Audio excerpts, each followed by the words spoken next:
coffeeroasters.com.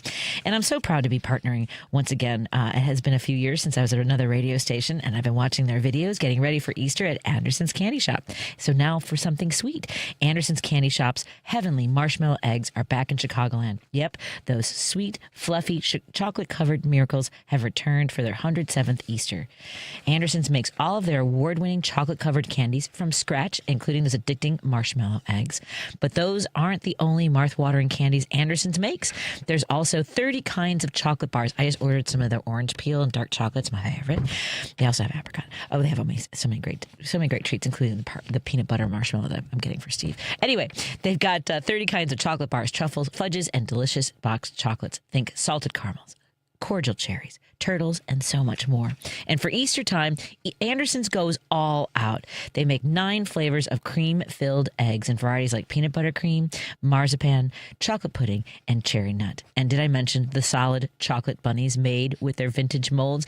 They're over 100 years old, and they're still using them. Solid. They're not like those hollow ones you get. These are solid chocolate. Or the crispy nests with jelly bean eggs. You can see the whole selection at andersonscandyshop.com and even have it shipped anywhere in the country.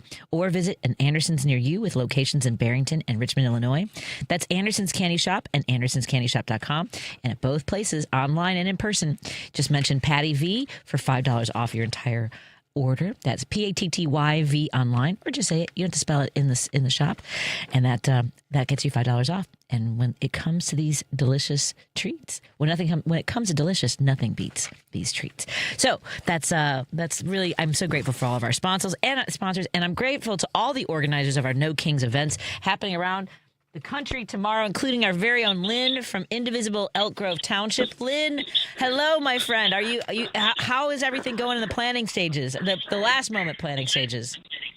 It is coming together, my friend. It is coming together. Excellent. I am very excited. We were out there this morning as they were putting the stage up, and we're ready to go. We are fired up.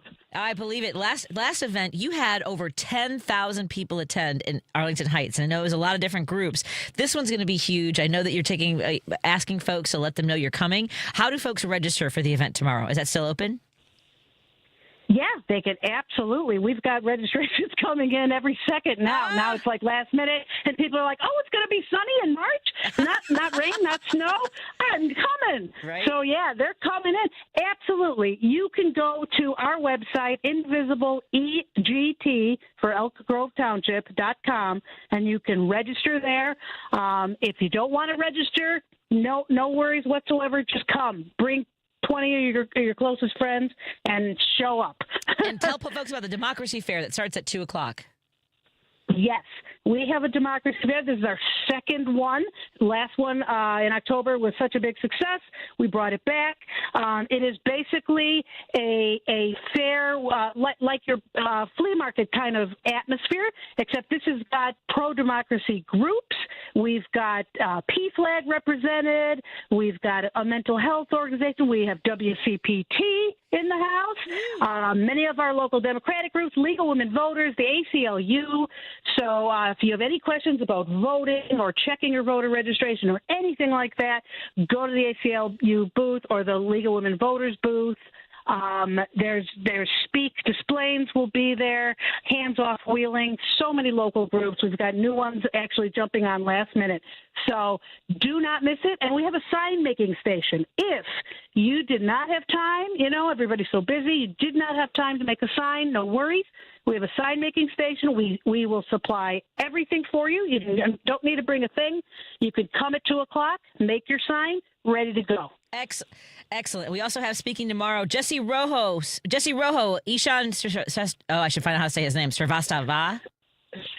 Srivastava. Oh, I always mess it up. Ishan, I apologize if you're listening. And Srivastava, I think. I will practice by tomorrow, and he's fantastic. Such an incredible young man. Aisha Davis, Hal Sparks, I'll be emceeing, and joining us will be keynote speaker, Illinois Controller Susana Mendoza, and we also have music from our friends. Tell folks about the band that Chicago Rock Exchange is playing. They are amazing. Excellent. Full band with a full horn section. You got no idea. These guys are amazing. They start at 2. They're playing till 3. And then we've got Singing Resistance, a local group that was started in Minnesota. I don't know if you all remember the singing groups that sprung up after all the horror in Minnesota. They've spread all over the country, and we have a local one from the northwest suburbs of Chicago called Singing Resistance. They are going to join the band, and then they're going to perform by themselves afterwards and engage the crowd. A song and response, call and response songs that are uplifting and powerful, and I think everybody's just going to love them. They're amazing. Awesome. And I'm about to share our interview with Hal Sparks after this break. So thank you so much, Lynne. We'll see everybody at Rotary Green tomorrow in Elk Grove Township. Go to Indivisible EGT. Elk Grove Village. Elk Grove Village. Elk Grove Village, yep. Elk Grove Village, and make sure you follow Elk Grove Village Township's Indivisible page and all the Indivisible pages near you. I'll see you tomorrow, Lynne. Love you. Thank you. Everybody come. See you tomorrow. See you tomorrow.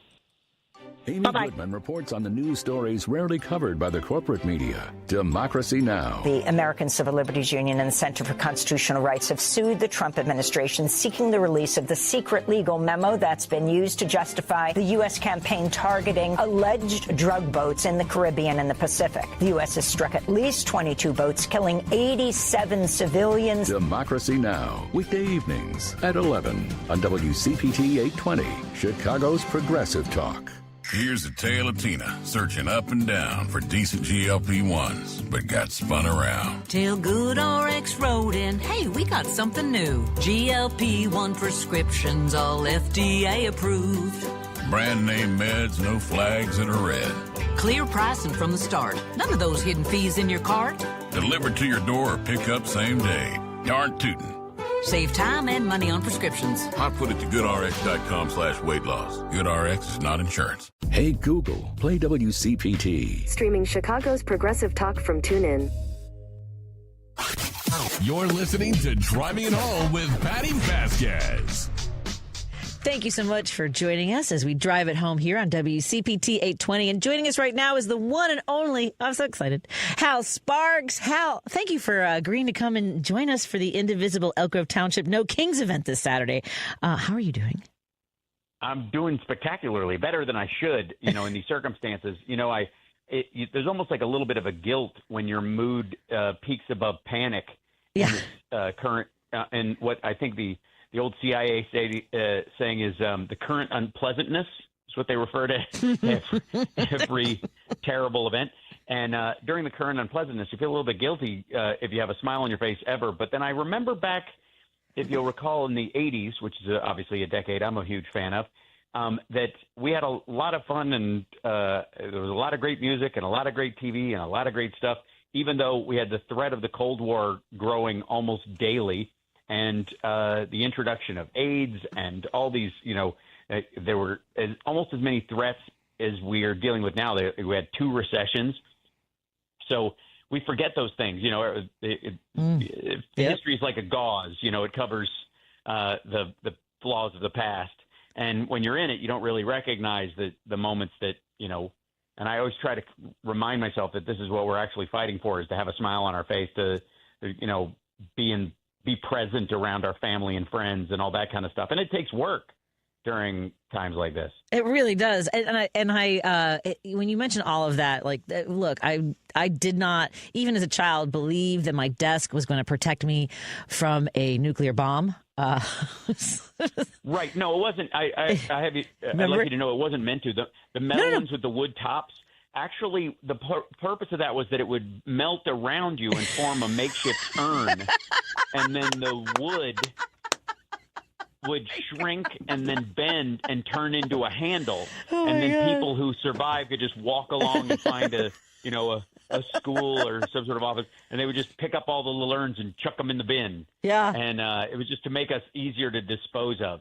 Yeah, right. I mean, you would think the generation, I mean, there's all this back and forth about Gen X and how we grew up and everything, including as as you're describing, we, imagine being melded to our desks, or we had image. We knew that there was the shadow of somebody at Hiroshima left on a wall. And you would think that our generation would do a lot more to prevent the possibility of it happening again.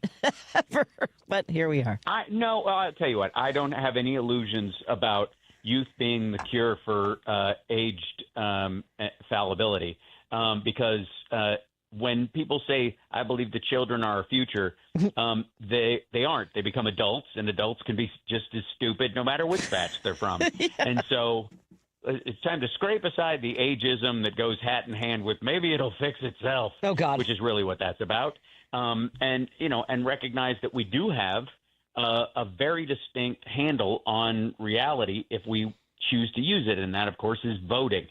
And, I've said this a bunch, but the Democratic Party's only job right now is red district purple, purple district blue. That's it. There is no reason if you can turn a blue district bluer, it's a waste of time. Knock yourself out, but you're wasting money and energy. Red district purple, purple district blue. And the other thing is making sure everybody has the proper ID that they're going to need this fall, because they're going to push through everything they possibly can. And Republicans have an ID problem because they think real ID is the mark of the beast and all kinds of nonsense.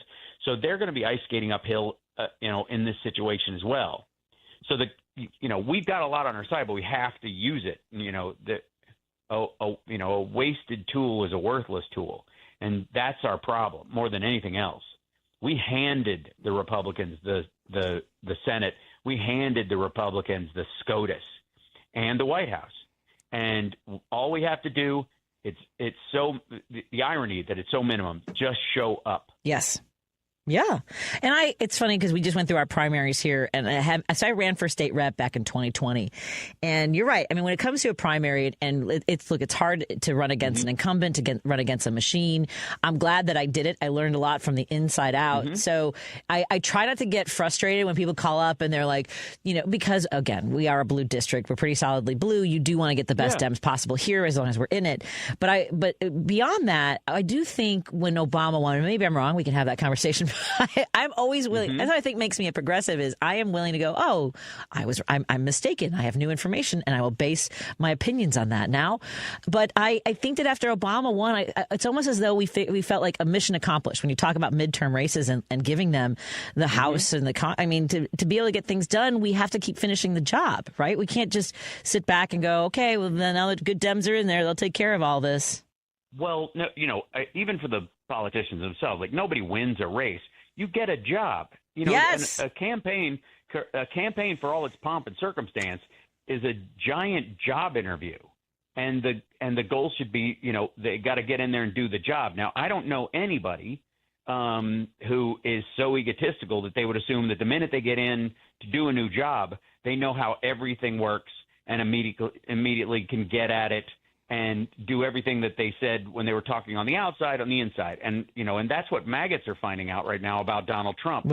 They just can't recognize his ignorance and his failures. And so therefore he has no reason to change them. We, on the other hand, we can. The issue we have is not that we didn't get sufficient quality Dems in place. We just don't have the numbers, period. It doesn't matter if every Dem was to the left of AOC, it wouldn't make a lick of difference right now. Yeah. That's not the issue. We just do not have the votes. And it's one of the flexibility of the Democratic voting machine, which is, also the other issue is that if we don't show up every time, and if we don't vote, for, even in a lesser of two evils idea, you're voting for less evil in the world, which seems like a worthwhile afternoon, that Republicans aren't afraid of Democrats unless we show up again and again and again and again. If we vacillate every other time, or we become slaves to purity tests in a situation where you have the illusion of purity, which is one of the most egotistical things, a voter can do is request purity in the external world when none exists in the internal. It's absurd. that when that happens, they know you guys will back down. You'll drop off. You'll figure out. It is exactly, by the way, what Trump is doing with the maggot sphere right now, is that he's assuming that there's a tipping point in this war where it just gets so big, loud, and violent and sexy that they'll just go along with it. Right. And he may be right, but there's a portion of them that are going to stay home. And we have an opportunity this time to not just change the House in a major way, probably 50 seats, but to change the Senate. And if we're able to do that in a meaningful way and put the fear of 2028 in them, and then we can, stack those numbers and get a 60-vote majority, we can genuinely, and with God willing, a Democratic president, we can go back and try Donald Trump for the crimes that he's committed in office. We can change the law in this country in a way that the SCOTUS has to answer to, that can make it legal to hold the American president to a standard that, is of quality and is tied to the Constitution. I think we can do that. Yeah. But we can't do it with less than 60% of either. So that's why the backbiting and infighting and purity tests are meaningless, because all they'll do is keep that number tight. And you're never going to get a AOC in West Virginia, and you're not going to get one in Texas. Yes. You're probably not going to get one in Florida. You're definitely, you're going to get one California in San Francisco and Los Angeles, but you're not going to get one in San Diego where Darrell Issa runs the place. So you've got to recognize the environment and that we are a representative democracy. You want the people represented, but you want their better angels represented. So that person you're voting for isn't the lesser of two evils. They are the best person to get us closer to our goals, actual progress in the reality we live in, while still doing their job, which is to represent their constituents. If you have a problem with the constituents, you can't necessarily blame the politician. Right. Right. And there's so many things popped into my head. First of all, I want to go back to something you said about we have to keep showing up every single time. Yep. Show up, show up, show up. And you've talked about this before, that, democracy, citizenship isn't just, showing up, just looking at your garden and going, well, that looks good. It is going out there and pulling the weeds. I believe you were the one that gave us that analogy. Yeah. Constant gardening. Right. Constant gardening. And there might be some flowers you don't particularly like, but it helps the other flowers in the garden. I think I've gone too far with the garden analogy, but I understand where you're going though. Yeah. It's more like there's edible weeds and then there are murderous weeds. Yes. And the reality is your focus should always be on getting the murderous weeds out because they'll kill everything else. And the edible weeds, you might not like the taste, but they'll still sustain you. You can make a salad out of all of it. Whereas the other stuff is just straight up poison. Yes. And that has to be an adult distinction. We have to, when you've got people's lives in your hands. And that's what happens. The unemployment rate goes up a point, 10,000 people commit suicide. That's the statistical storyline. So, allowing the Republicans to be willy-nilly about that factor and going, some people just don't deserve to work, is very different from how any Democrat, even the ones you don't necessarily like, would handle the exact same situation. And that's got to matter at some point. You've got to take into that account. It's why, by the way, Democrats need to have a broader reach of power, because we will always lose a game of chicken about a shutdown over time because people are going to get hurt. Yeah, absolutely. The ICE thing has gone on quite a long time, and it is only by luck of the draw that we haven't had a situation that they can't, there have been a couple of, immigrants who've killed citizens, that aren't higher profile right now, to let them use it. Like this person specifically avoided ICE because they couldn't go there because the funding wasn't there, because Democrats, and that turn will drive voters this fall. That's what they're hoping for. Yeah. And they don't care. They don't care about avoiding that death in the first place. They want to manufacture that crisis. Absolutely. And I was very heartened by the victories in Florida last night, including right in his own backyard. Flipping a seat. And, MAGA was trying to be mad on my page, and they're like, that was a Democratic seat anyway. Nope, it was not. No, it wasn't. And I got to tell you, it's still different from the, she's not going to be necessarily an AOC Dem. She's a state rep anyways, but still in that zone, you've got to start drifting the body of the electorate towards the direction you want it to go. And again, that requires consistency, but you have to put the fear of numbers in the Republicans themselves. Because if you have a red district and they feel totally free because of infighting amongst Democrats or a lack of, fortitude on the Democratic side to come out and vote every single time, they'll run a Ken Paxton or somebody like that, knowing that they can get away with it. And that drifts not only the country to the right, but the laws of the country off a cliff on the right. But if you show up every time and they recognize, if this district could start to turn, I better start at least paying lip service to what these people want. It keeps them out of that like purebred MAGA, anything Trump says goes situation. Absolutely.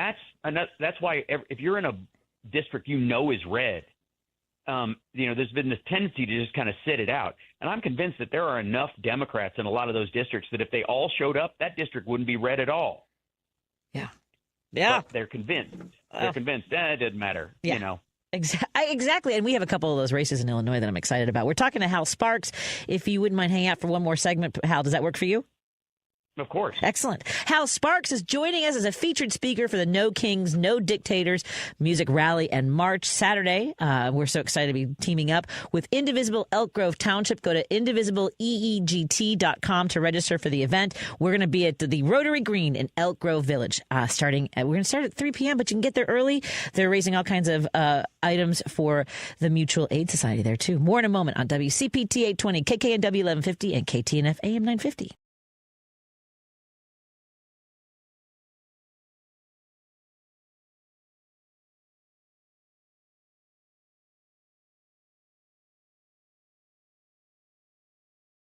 Hey, everybody. Since I am going to be taking off in a little bit, we're running some pre-records. Just trying to get some of the info here. I don't have Lady B.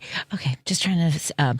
Hey, while I have you here, do you want to remind folks about the rest of our show coming up today? I've got the rest of my conversation with Hal Sparks.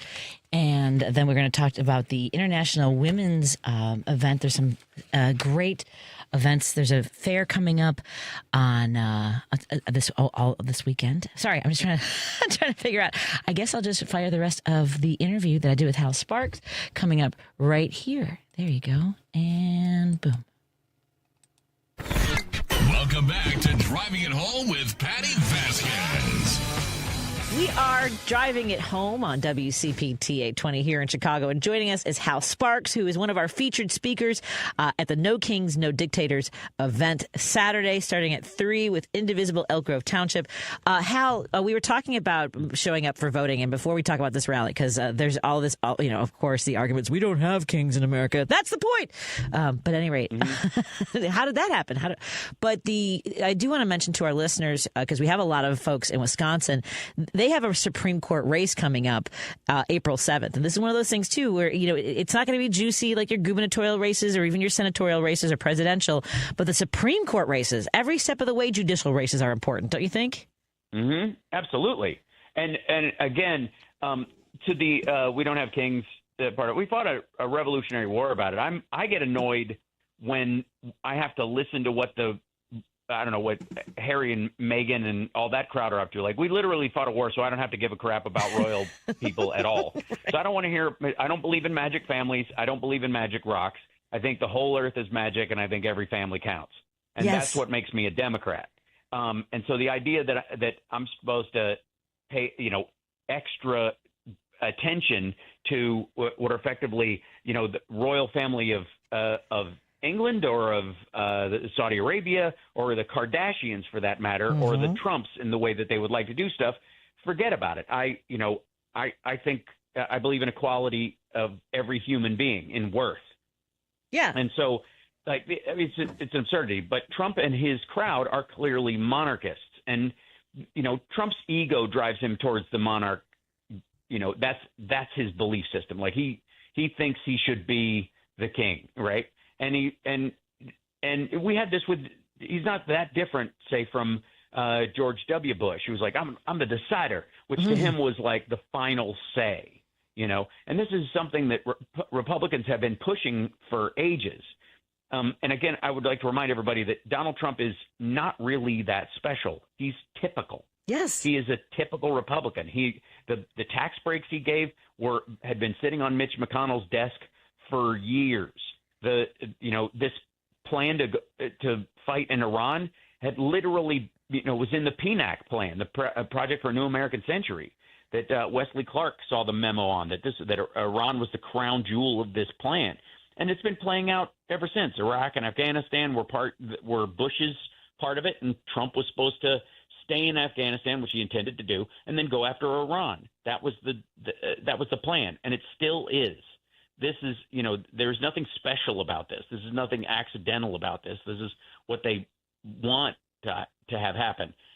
I think a lot of people, though, I think they're, not surprisingly, maggots are turning on this idea because they believed him. I don't know how, because, again, everybody talks about what a great media guy he is and how great he is with messaging. I just think he picks the most gullible followers. There's that old argument about Charles Manson and the family. Did he take a bunch of, clean-cut American kids and turn them into killing machines, or did he find the ones that were killing machines and weed out the rest? And there's an argument like that these folks were fellow travelers and actually believed in this long term. But some of them thought he meant it when he said no new wars. Some of them thought he meant it when he said no regime change. Some of them thought he meant it when he said Iraq was dumb. He didn't any more than he didn't hang out with Jeffrey Epstein and didn't sexually assault 27 women. He's a liar. That's what that means. And at a certain point, a person can be a liar and you can say you were tricked, but after a while, you want to be fooled by that. Yes. Person. Yeah. I mean, and for some people, it's so connected to their identity that they can't separate that. Mm-hmm. And then it makes them angry. That's where I think some of that, they're not able to resolve that conflict of what's going on intellectually. Right. And that's what makes them, I think that's what makes them angry, because the names I get called on social media, Hal. Oh, boy. Mm-hmm. Well, I don't doubt it, but that's also bots. And also I call it social mania now. I don't believe that it's a form of media. That would mean that it's conferring information that has value in theory at some point, even if it's just entertainment. This is social mania. It's just a madness that people, can you imagine if you opened every window in your house and it was a Twitter feed? It's like a 1950s horror film about a woman trapped in a New York apartment. Everywhere I look out the windows, that tweets everywhere. Terrible things happening in the world. Oh my God! Right? That's basically where everybody is. So there has to be a certain point though where I think the shift happened when the QAnon crowd jumped on board with the maggots. And the maggots were all in there, the America First by any means necessary sort of crowd. But the QAnons had built their human identity around being, this anti-child sex trafficking cabal that was eating, drinking baby juice, like taking a live baby and sticking a straw in its head and walking around an eyes wide shut party, and that Democrats and the deep state and the rich and the powerful and the Rothschilds and the Jews and whoever were all in on it, right? And they believed this. They dug in. This is where Marjorie Taylor Greene came from. She was a QAnon, right? And she lashed her wagon to Donald Trump's caravan, and look what happened. Over time, that identity became was more important to her, it turns out, than her status as a maggot, her status as a Trump supporter. Her identity had been built more on that than on, any tax cuts and, ballrooms and a statue garden and him slapping his name on everything. So that's got to be a part of the shift. Now, granted, I'm not giving her too much credit because she came in worth about $500,000 and left worth about $20 million. So she's getting while the getting's good. Don't forget, it's not about her being a good person, but it is about the fact that the people that she answers to, the people that, both in her constituency and her online fan group and all that kind of stuff, they more identify with the anti-Epstein idea than the pro-Trump idea. And when those things conflict, when there's a toss-up and they got to pick their good hand for the gun to land in, it's going to be the anti-Epstein side. And Donald Trump, as of last summer, before or like May or whatever it was, when they said that's, the binders came out and then there was the memo in July there is no more Epstein storyline. He killed himself and that's that. You can track the downfall of his support from that very day, because that's the first time he's confronted people whose identity is more meaningful based on another factor than him. It was a shock too to him, I'm sure. I mean, did you see him at Graceland when he had to stand there and listen to somebody talk about somebody else for an hour? It was torture. Oh yeah. That was his version of waterboarding. I think there is a shift that can be taken advantage of, and I think there's a certain section of these maggots, certainly the Nick Fuentes crowd, who want us to do it. They want us to clean up their mess. Oh, God. Yeah. His whole thing about jumping ship, too, is wild. Well, and here's the thing. There is a difference in energy for leading up to No Kings, this No Kings event, again, Saturday in Elk Grove Village at Rotary Green, compared to the last time. Remember, they were saying that it was going to be dangerous, that all these domestic terrorists were going to be protesting. I have not heard any of it. It's just amazing how short the memory is, not for all of us, really, because so much happened so quickly. But that's how they were painting Democrats and liberals and No Kings protesters. And I'm not hearing any of that because there's so much other crap going on, whether it's ICE agents at the airport, Iran. Now we're hearing about the money that was being made in the minutes leading up to the announcement of the attack on Iran. I mean, it's bonkers. Yeah, the interesting thing is that Trump is trying to find a dog to wag the tail of the tail that he's wagging from another dog. It's like this giant human. It's like this canine centipede. Oh no! I knew you were going to say for lack of a better analogy. Oh God! Right? Yes. It's just like one crap fest leads into the next, and there is no off ramp. No, is really the issue more than anything else, and increasingly this is what they're having to deal with. This is and before there were people to catch them, before there were people to spin this 5D chess nonsense and all that, but like even the most like ardent supporters, like Stephen Miller was like sighing and going, yes, at listening to Trump talk about going to Graceland and that we're talking to the top people in Iran, if we even have the top people, because we killed the first ones and we killed the second ones, and to tell you the truth, I'm afraid they're afraid to come out because we'll kill them too. And by the way, one other factor in this is that on a material strategic level, we are at cross purposes with Israel right now, because whatever you think about them getting into this, and whatever you think about the war overall, one of the reasons why most presidents have not done this is because of the blowback, because of the potential spread, because of the skyrocketing costs and the ability, by the way, to negotiate in reality. But once you pull that Band-Aid off, it's done. It's a can of worms. It's Pandora's box, whatever your analogy is for things just going haywire. And most presidents with any brains and who listen to their advisors and listen to the generals have avoided this, even at times when it seemed like it was close to being the only thing you could do. That said, because I think Biden even called off a strike at post-October 7th within, I guess, 12 hours, like it was the next day. It wasn't like he had to, wake up and do it. But the problem is that the Israelis right now, because this has happened and they're in the neighborhood, is that if Trump just to try and best Obama takes his deal and goes, makes up some fake deal like his 20-point Gaza plan that's, garbage. Nobody believes that's actually helping the Gazans and the Palestinians in that area or any of that. It's just ridiculous. It's still ongoing. They're still fighting there. There's still, bombings and rockets going both ways. And we're back to almost like, it's a snafu. Anyways, the same issue, like, they're expecting him to make a similar deal as Obama, just so he can paste his name on it, because that's why he's doing this. It's why he's undoing everything, is because he's, Obama shamed him, Biden shamed him, so he just scraps everything. The only deal worth anything is the ones they made, so you try and remake it and put your name on it. That's all he's doing. Look at the VA Choice Act of 2014 that he thinks everybody believes he signed. Yeah. So, right.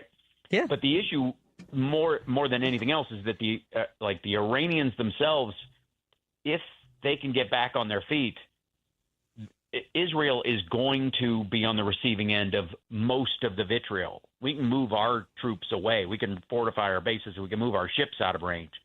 And, 5 years down the line. But Israel can't. And so once this starts, their only remedy is complete regime change. So the problem is you can't start negotiating with anybody because, if Trump starts talking to somebody, you really don't want that to work out because it's not going to work out for you long term. You've got you've got one answer here. The Islamic regime, the republic, has to go, and something like a Jordanian system has to come in for you to be safe, or at the very least like Iraq. So they've got to keep fighting and assassinating leaders and all this kind of stuff until they get to that point, because the seal is off. Like they're, to borrow a biblical term, and they're in this for the long run. We can go home. They can't. And so, Trump might think he's talking to the next guy in line, and that's putting a bullseye on his back because, Israel, like I said, even if you don't like them, even if you don't like, their reasoning behind Gaza or any of these other things, materially, just on a tactical level, they're going to have to kill that person. Oh, wow. Yeah. Yikes. That's why other presidents weren't weak not to do it. They were specifically, they chose not to do it because they understood where it led. Yeah. And that's the whole idea. I mean, what do you want to tell folks who, wonder, like, I don't want to, if we're just going to show up at rallies every few months on a Saturday, what are we really even doing? There is importance in showing up to No Kings rallies, I think, right? Yeah. Well, one of it is to let the other side know you're there. Yes. Before the actual election, to let them know that there's a groundswell of this, because you could affect the behavior, even though it seems like Trump is impervious to criticism and all this other stuff. One of the reasons he tacos is because, the old Trump always chickens out thing that Wall Street has been betting on for a while.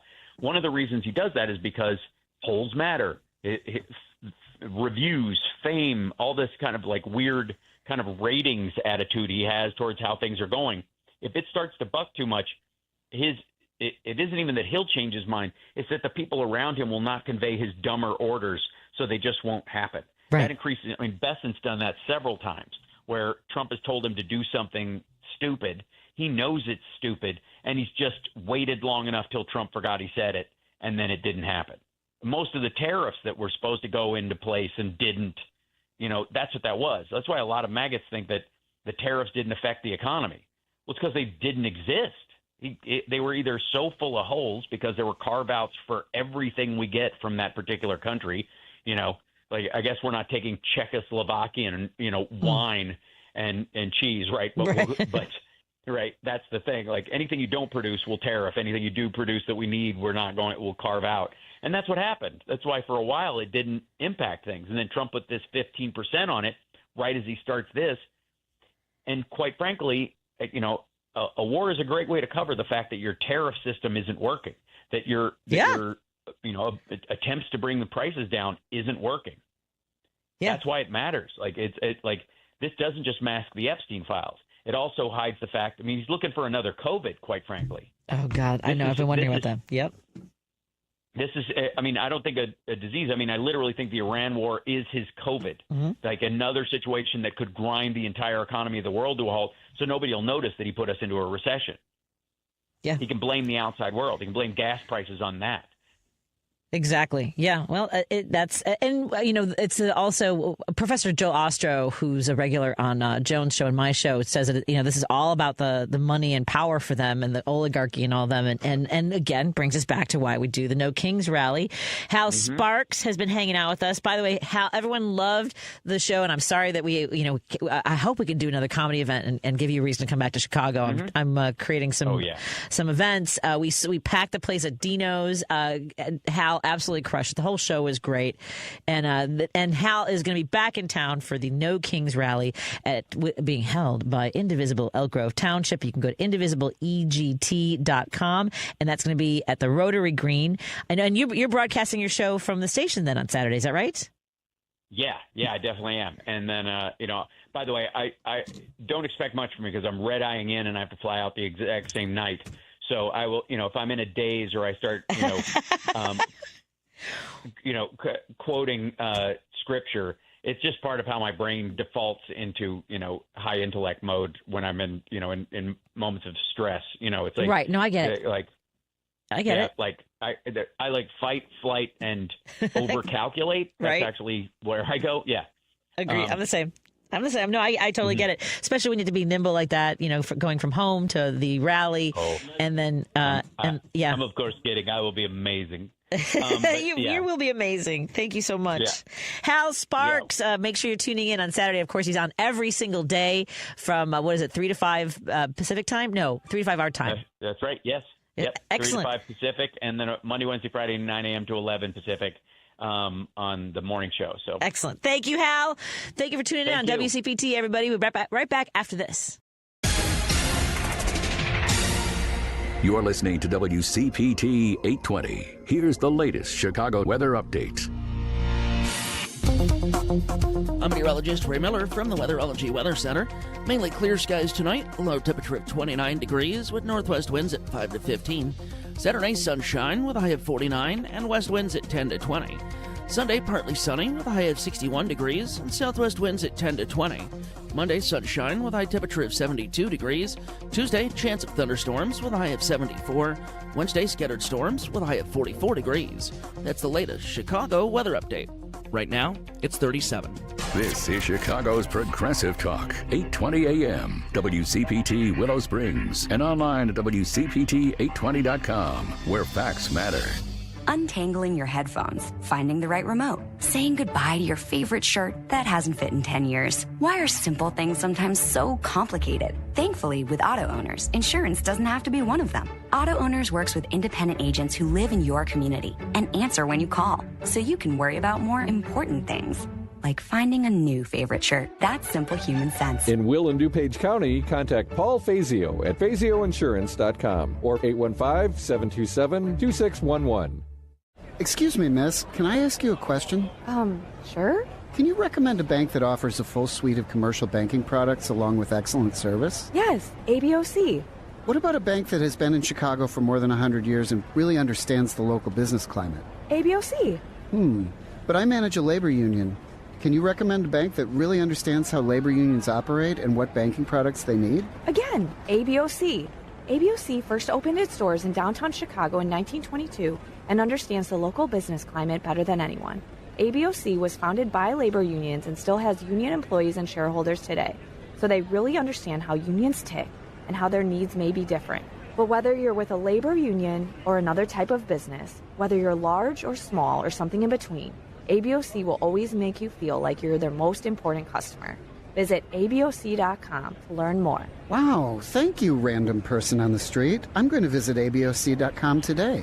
Member FDIC. WCPT 820, Chicago's Progressive Talk, where facts matter.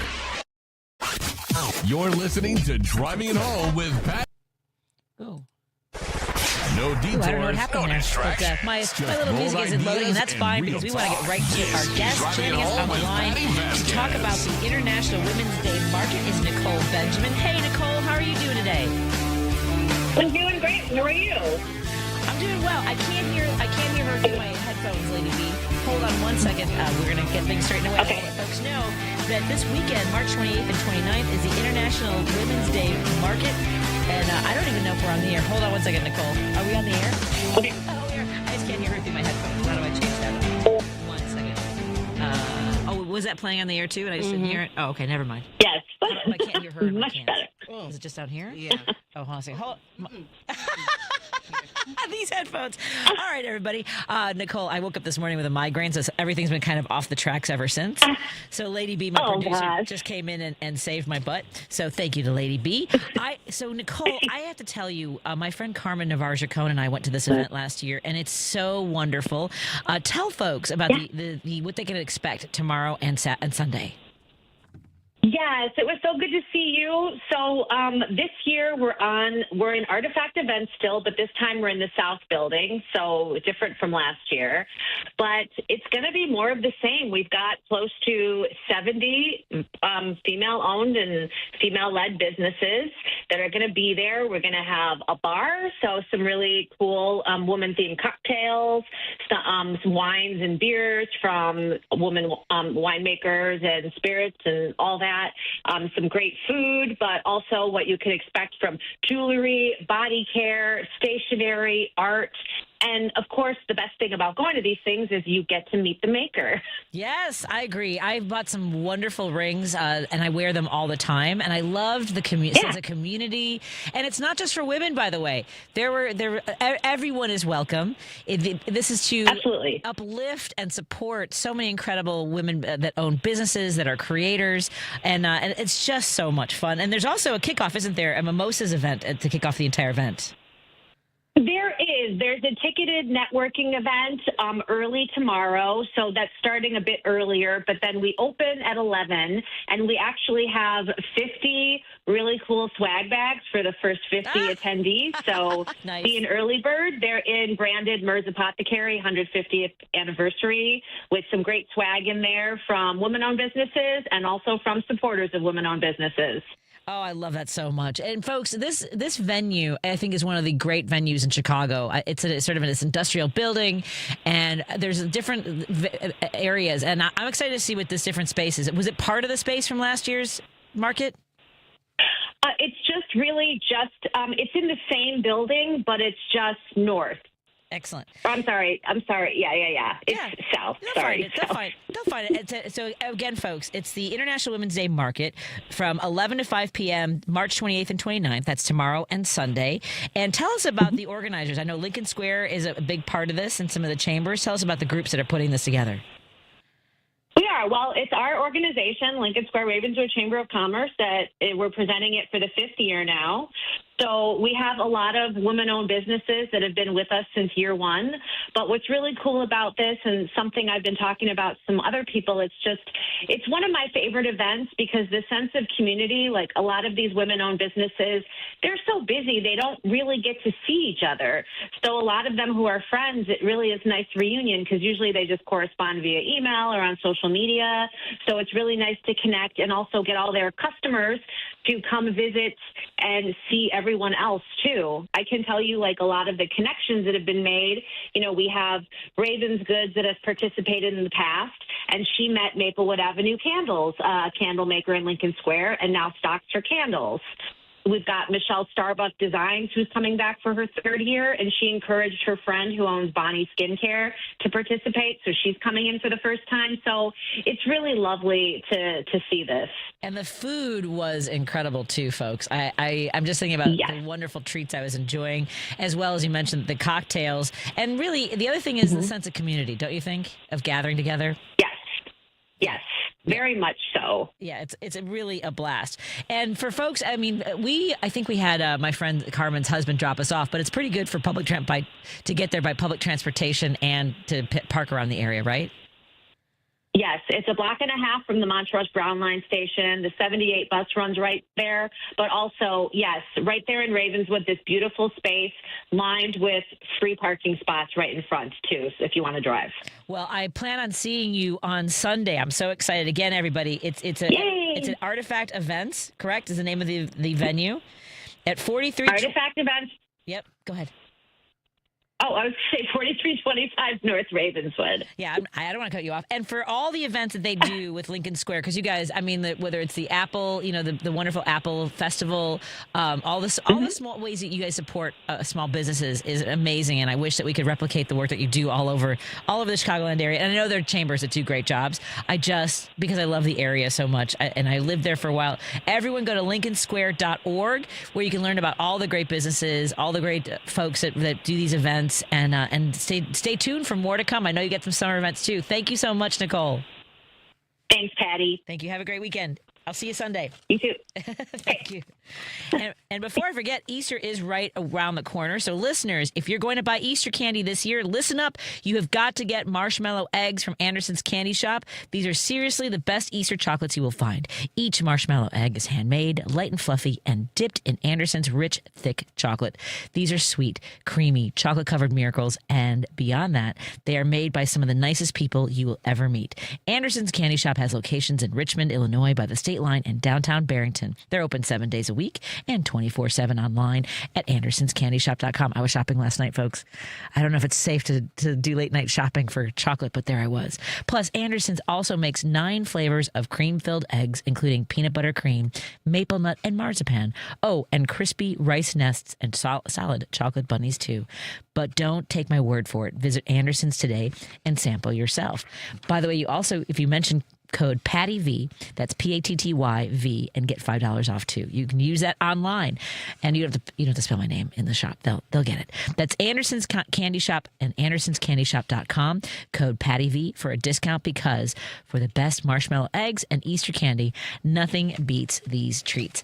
So I'm going to head out in just a few minutes because I have, as I mentioned earlier, I have a migraine and I'm still recovering from it, trying to put my thoughts together. But I wanted to make sure that we remind you that again, this weekend is International Women's Day Market in Lincoln Square with the Lincoln Square Ravenswood Chamber of Commerce.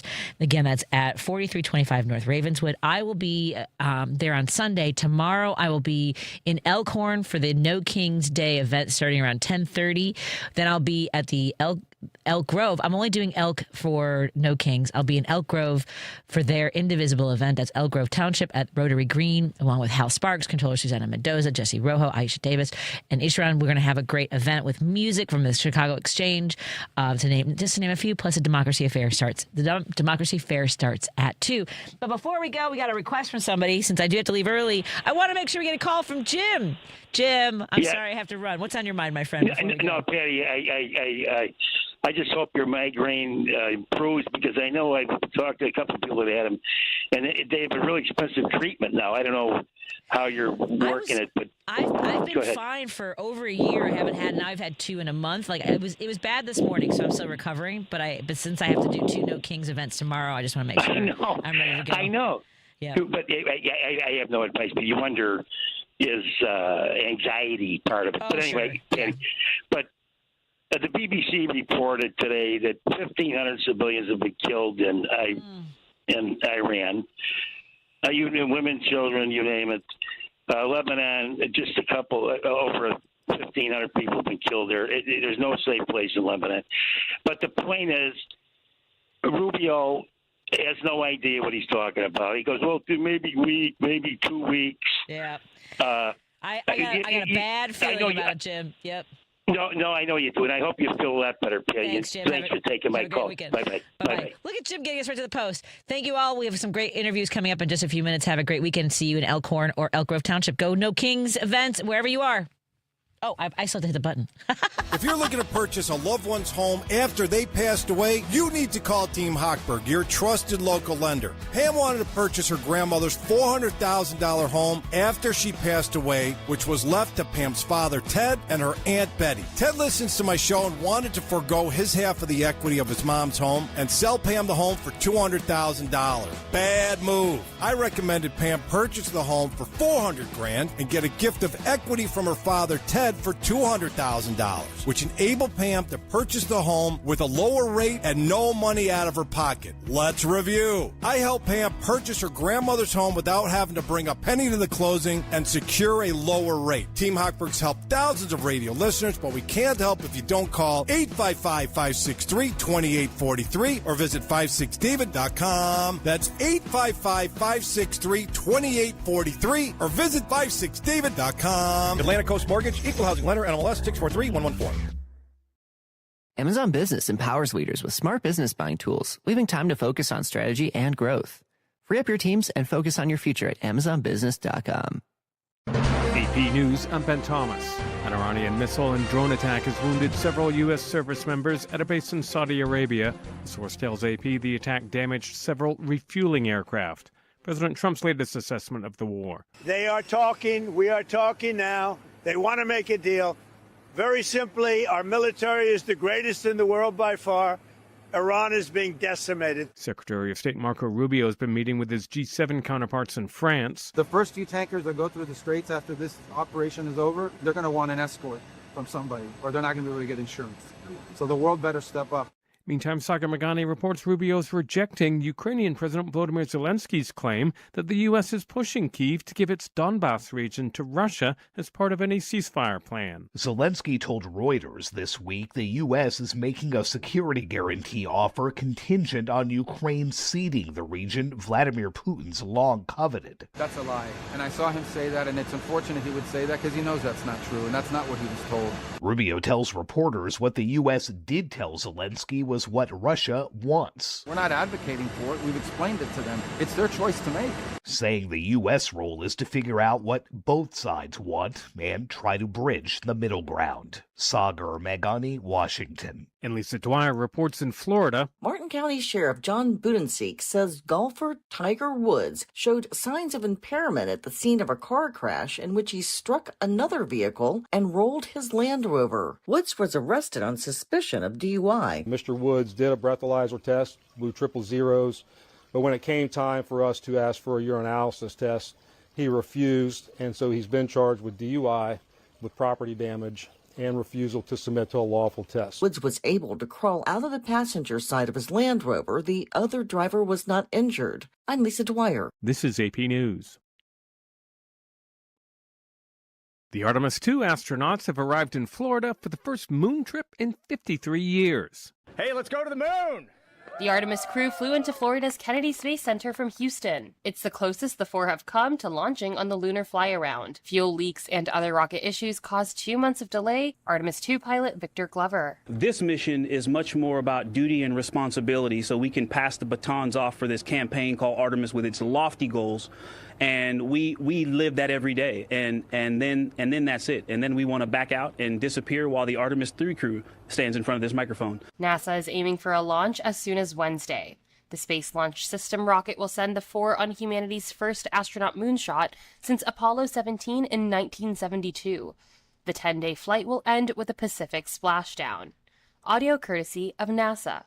I'm Haya Panjwani. There's more news at apnews.com. I'm Ben Thomas. Thanks for listening.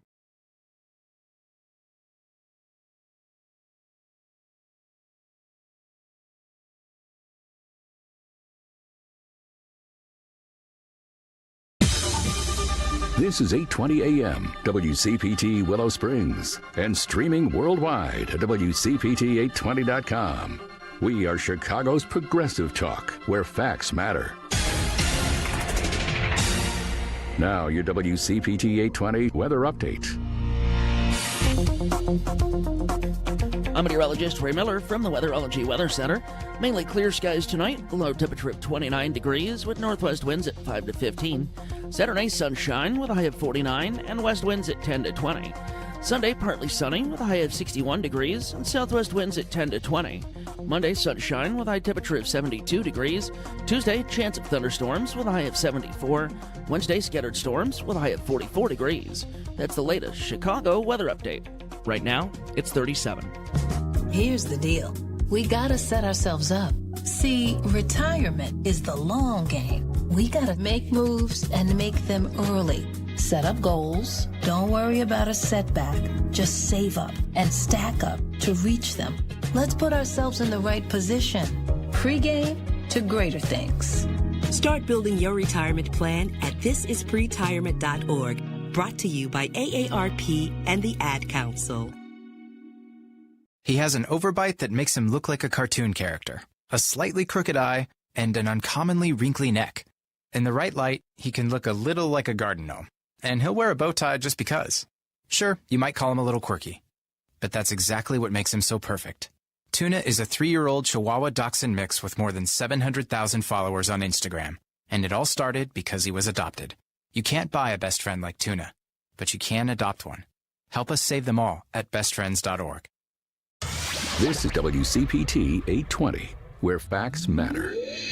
Driving it home with Patti Vasquez, Patti Vasquez. From global conflicts to greenhouse gases, the folks refusing to wear masks says And politicians getting caught grabbing ass, says she's driving it home with Patti Vasquez. Thank you so much for joining us as we continue our second hour of Driving It Home. Hello to our friends tuning in on KTNF AM 950 Minneapolis, St. Paul, joining our friends in Seattle on KKNW 1150. We want to thank our friends who are supporting the show through their sponsorship. Please visit or go to their websites, go to their shops, make some orders, make some appointments, like with Source Solar. Go to source.solar. Peter Sorrells will walk you through the process of getting solar panels on your house or business. We also want to thank our friends at Minocqua Brewing Company. My latest column, Love Doesn't Let You Stand Down, is available on their Substack. Go to MinocquaBrewingCompany.com and place an order for some progressive brew, including one of my favorites. It is and always will be the Gulf of Mexico Mexican lager. Also want to thank our friends at Anderson's Candies. Anderson's Candy Shop is now a sponsor of the show. You can go to andersonscandyshop.com. They have shops in Richmond and Barrington, and you can also shop online. And if you mention Patty V, either online or in the shop, you get $5 off your order. That's andersonscandyshop.com. Patty V, PATTYV for your discount. Also, thank you to our friends at Pride Coffee Roasters. Go to pridecoffeeroasters.com and put in an order for some freshly roasted to order single origin beans. Absolutely the best I've ever had. Thank you so much to our friends. And Are You Really Winning? March is Problem Gambling Awareness Month. Please call 1-800-GAMBLER or go to areyoureallywinning.com if you or someone you know is struggling with a gambling addiction. We are thrilled to welcome to the show Scott Kurashige, author of American Peril, an account that shines a light on the problem of anti-Asian American violence. And we do need to build long-lasting solidarity. Scott, how are you doing today? Oh, I'm doing wonderful. Thank you so much. Obviously, it's a difficult time in the world, but I'm really honored to be able to talk about these issues. Absolutely. I was just talking to another guest who talked, you have to pace yourself, and knowing that you are fighting the good fight is a big help, isn't it? Yeah, and it's something we have to do together. We have to find each other and overcome the challenges today to create a better world for us and really for our children and grandchildren. And so much of what you're taught, what you write about, what you've studied is, trying to remind people where we've come from. It is constantly a reminder of this is where we've been, this is what we need to avoid. So tell people about, one, how Asian American history has been erased in ways, because we're seeing it now actively happening right before us again with all cultures. Yeah, I mean, we're in the middle of a war. It's a war that is, leading only to disaster for our country and certainly the people of Iran and the rest of the world. And, we've already seen 175 or more people killed at a girls' school, in Iran. And one of the tragedies on top of the tragedy is you have people saying, oh, there's never been another tragedy like this except the My Lai massacre. Well, that's not true. This has actually happened under Republican presidents. It's happened under Democratic presidents. It's happened in wars in Vietnam. It's happened in wars in Korea. It's happened in wars in the Philippines. Of course, it happened, in Japan, where Truman dropped the atomic bomb, but also firebombed Tokyo. And in one night led to the death of 100,000 civilians, in one of the world's largest cities. So, these civilian massacres have happened again and again, and they go hand in hand with things like the incarceration of Japanese Americans domestically, with, violence against Asian Americans who are accused of being foreign threats or yellow peril, or, more recently, bearers of the Kung flu or the so-called China virus. And so there's such a long history, of the racism, the xenophobia, the attacks, but then also at the same time, the cover-ups, the gaslighting, the erasure. And it really was important for me as someone who's dedicated my scholar activist career to Asian American history, to U.S. history, to the study critically, of race and ethnicity, to try and uncover some of these long erased and forgotten truths. And when you're writing this, I mean, first of all, what drew you? I mean, personal experiences, I'm guessing, is a big part of it. And does it surprise you when people just have no concept of where we've come from? Because it's hard, isn't it? It doesn't surprise me because I grew up with no knowledge of Asian American history. My mother is Japanese American. She and her family were put in a concentration camp during World War II. And like many people of my generation, the first time she talked about camp, and it was very, very much in passing, I thought she was talking about going to summer camp. Oh. And when I pushed her on it, and I asked, how long did you go to camp for? And she said, 4 years. I was thinking, who goes to summer camp for 4 years? I mean, I love hiking, I love archery, but I couldn't imagine doing that for 4 years, being away from my friends. And her response was, we didn't have a choice. The government made us do it. And I was about 8 years old at the time. And it took a long time before those lessons sunk in and I could really do the type of reading, because we didn't have any classes on this when I was in junior high or high school. And even in college, I had to go out of my way to try to learn these things.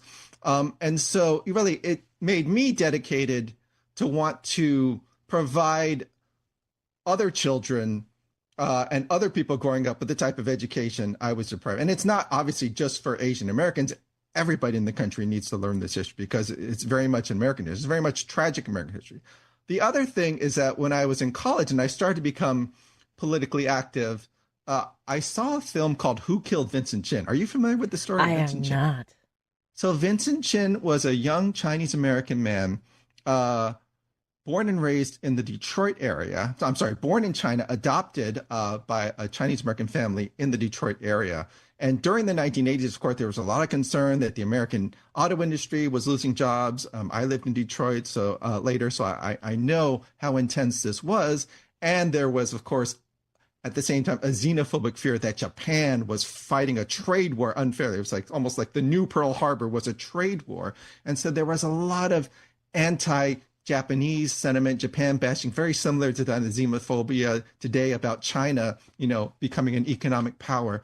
And Vincent Chin was killed by two white men who, one of them was heard saying, "It's because of you, motherfuckers," apologies for the language, "that we're all out of work." This was in 1982. They beat him to death in front of two off-duty police officers who were doing security for a McDonald's in the middle of one of Detroit's busiest thoroughfares. They were given probation, never went to prison, and they paid a fine and they got off. And so it was on top of the vicious, savage beating. They beat him over the head with a baseball bat and he died. It was the fact that the justice system seemed to sympathize with these killers. They were feeling, oh, it was a barroom brawl. Oh, it just got out of hand. These are not the type of people you send to jail.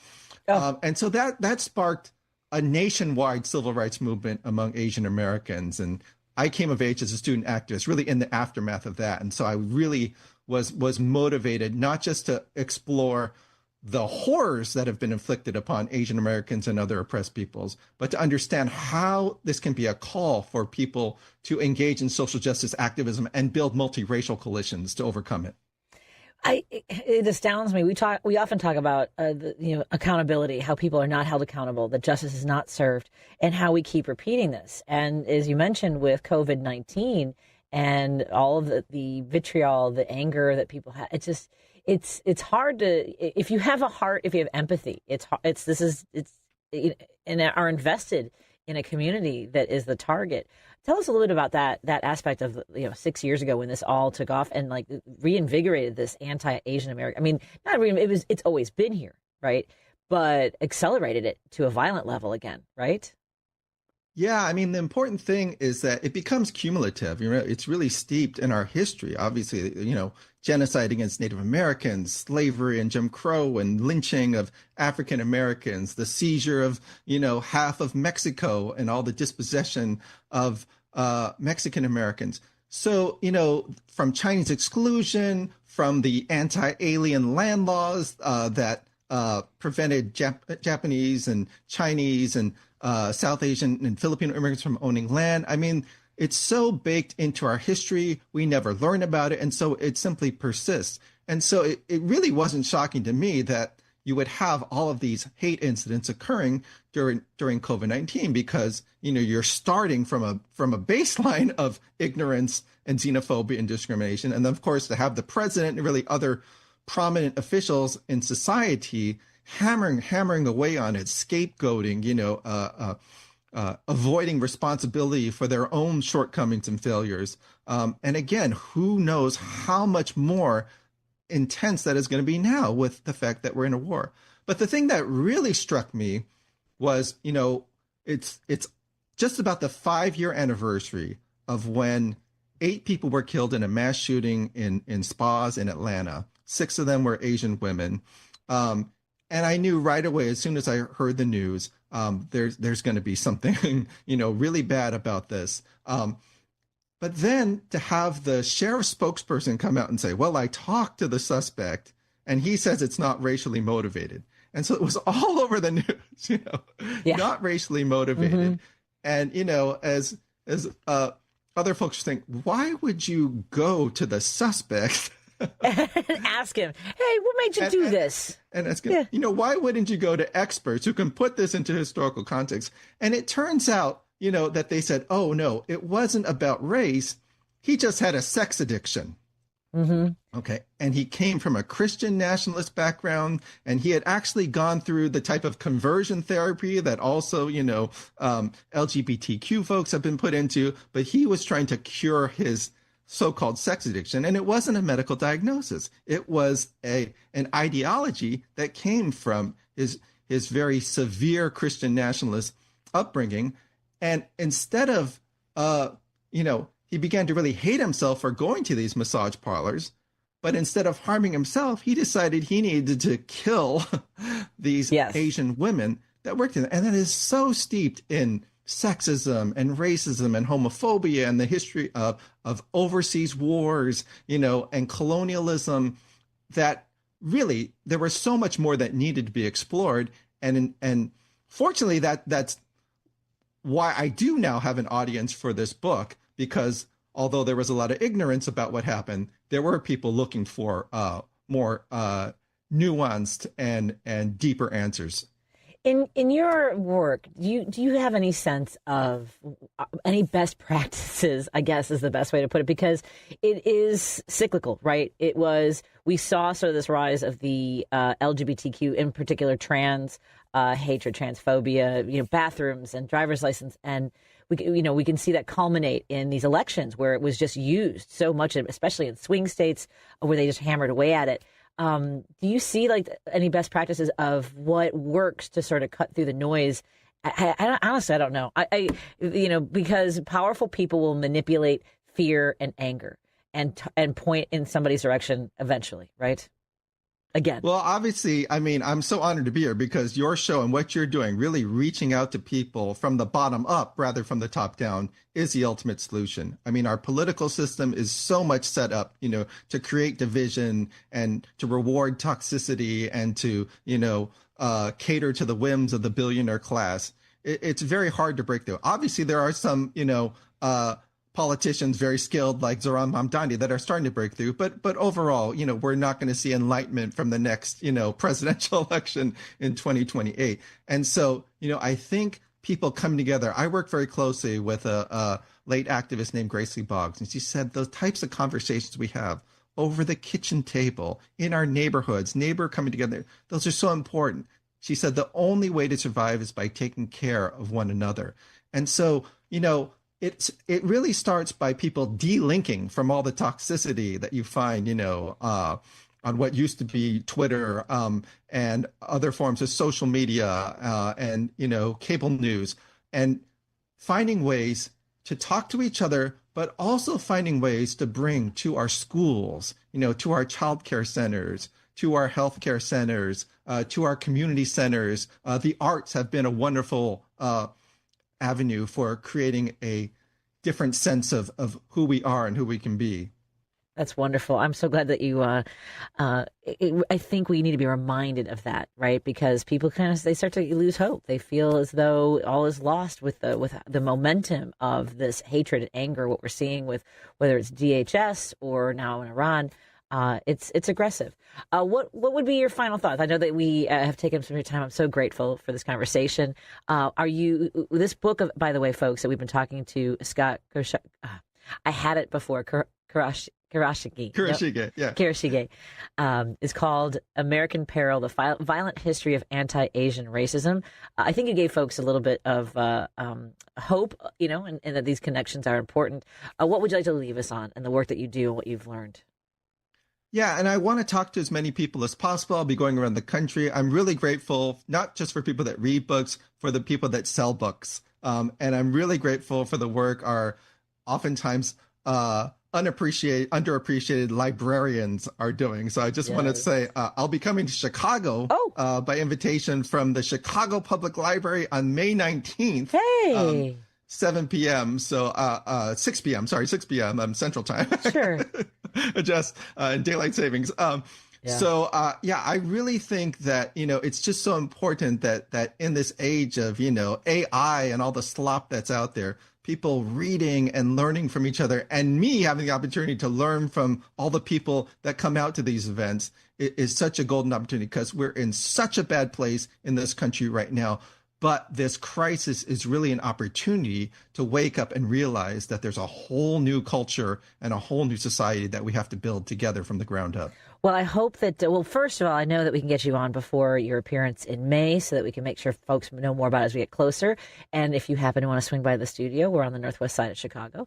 But I know that we have a lot of engagements while you're here. But we definitely want to make sure that people know that they can attend an event that you'll be speaking at. Oh, I'd love to come in person. Yeah. And the book is available at UC Press, correct?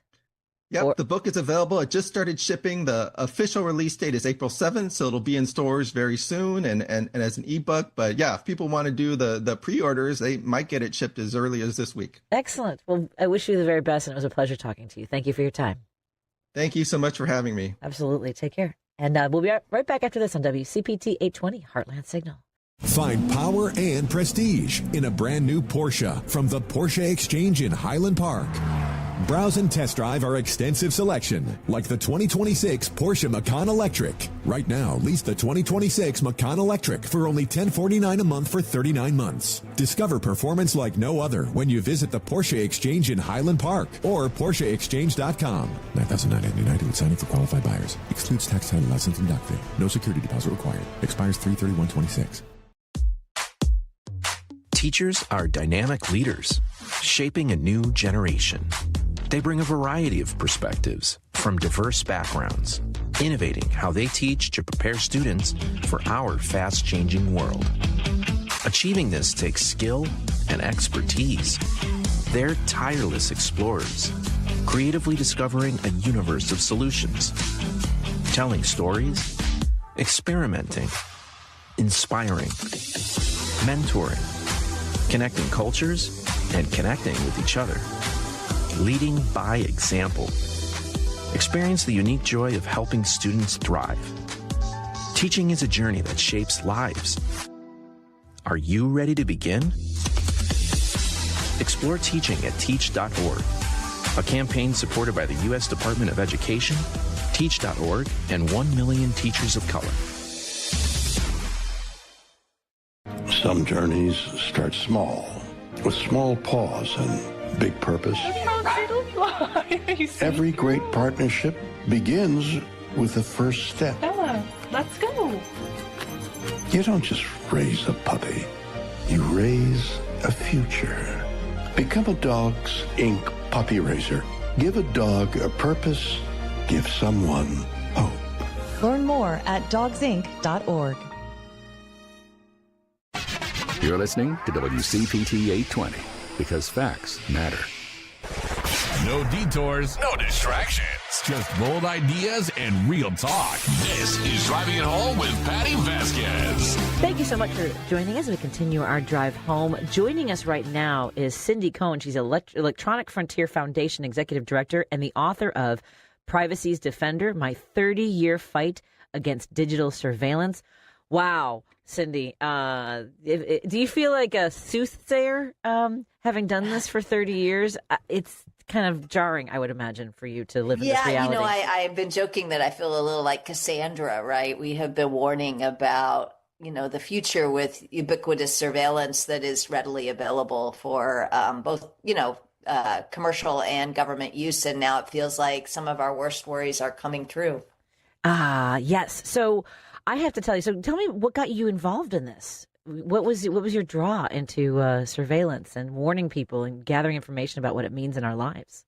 I kind of fell into it. I was a young lawyer in the 90s, and I knew some of the early geeks who were on the internet before, there was a World Wide Web, before many of us were. And I was a young lawyer, and they asked me to take a case to free up this technology called encryption that we all rely on. If you use Signal, or even when you're browsing the web, you're using encryption. And at the time in the 90s, the government controlled access to encryption, and we sued to free it up. And so, we don't have a very secure internet now, but to the extent we do, it's because of the work that I and some other people did to free up the technology. And I just got sucked in. I got hooked. I thought this was an important issue, and it just kept being important. Well, so at that point, was the government resistant to making this available for everybody in order to protect themselves? I mean, did the people you were working with envision a future where everyone had access to the World Wide Web and that they should be protected? This is the entire Exactly. point. They were visionaries. They were looking forward. And the government treated software with the capability of maintaining secrecy like it was a weapon. So it was on the list of things you can't export from the United States, next to like tanks and surface-to-air missiles. This makes some sense if you think about World War II and our ability to break the German codes, and the Japanese codes is one of the ways in which we won. But the people who founded EFF and who approached me really realized that the rest of us were going to need this technology if we were going to have security and privacy in the digital world, and identified this as one of the very first fights. And yeah, we had to sue. We won.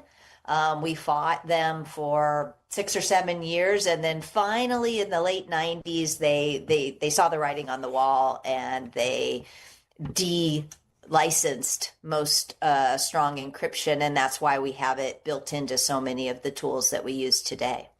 I mean, it does seem as though everyone has, that's outside of technology was caught off guard, like continuously, like every single day, people seem surprised that this is happening, right?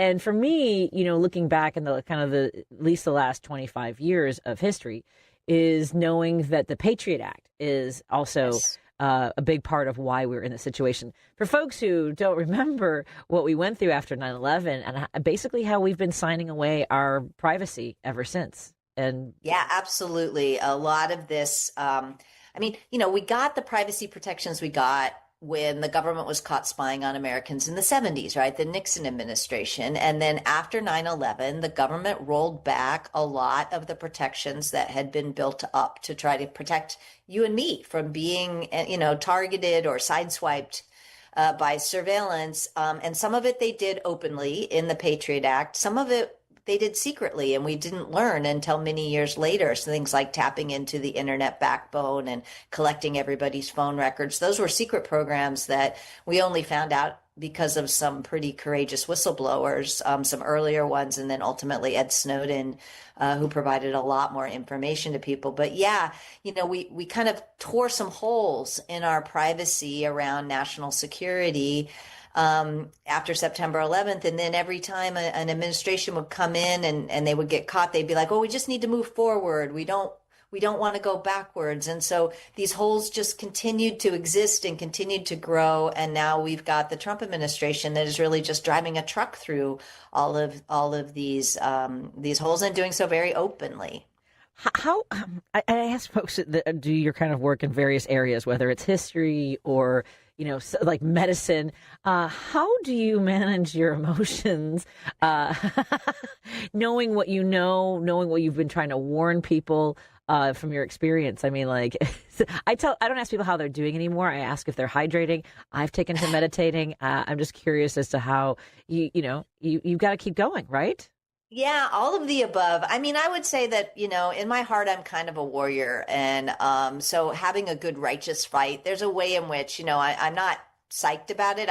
I've been telling people that I feel like I'm like the emergency room doctor. I'm not happy that the car crash happened, but I'm in the right place to try to help to make things as better as we can. Right. And so for me, it's both.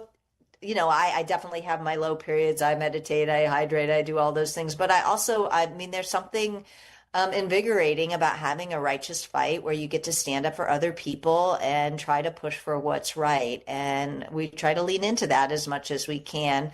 I think the other thing is we share the load. EFF is a pretty big organization at this point. There's a big diaspora of people, more every day, who see what we've been seeing and want to join in. And that also helps you, to not feel like you're alone. Absolutely. And I may take that clip for everybody to replay it because I mean, people are frustrated. They're scared. They're, and I think knowing that we have a righteous fight is the right way to go for anybody who has empathy, who knows that what's happening is wrong. So I may replay that quite a bit. I may call you again to reinvigorate us. No, use it as much as you can get it. If it helps anybody, it's the right thing, So with everything that you've seen, and we just talked about the Patriot Act, which culminates now in the way in which DHS is tracking people down, not just DHS. I mean, the fact that we had this weird standoff, I believe just the day before we launched attacks on Iran, which was the standoff between Anthropic and the White House. Tell us a little bit. So that leads us to artificial intelligence, which we knew from a movie, apparently, that it was created at the University of Illinois. Just say, I don't know. Well, they had a role. They certainly had did. a role. I mean, yes. And the internet. I mean, Illinois has a deep role in some of this tech. Yeah. Yeah. I mean, look, Anthropic I'm not a huge fan of the company, but they did say, look, we've got 2 red lines that we're not going to cross. And one of them is autonomous weapons. We want a human before we blow things up.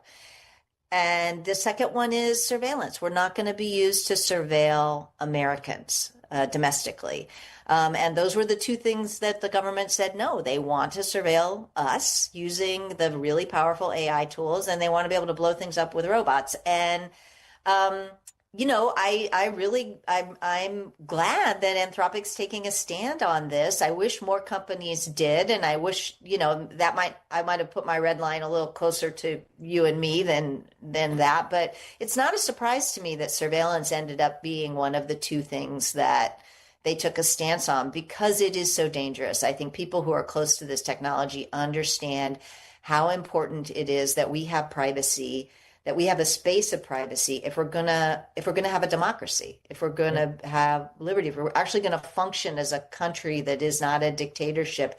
Having a zone of privacy where we can organize and plan and decide who we want to vote for, having the secret ballot, they're all a piece of actual self-government, and it's pretty easy to see that. That's why Anthropic drew the red line. And I suspect that's why the Trump administration didn't want to agree to it. They want that kind of power over us. Yep, they sure do. Well, I know that my husband and I have had very loud conversations. Like, he doesn't even like to download certain apps. He doesn't want any geopolitical. He doesn't want, not geopolitical, geographical stuff. Geolocation. Yeah.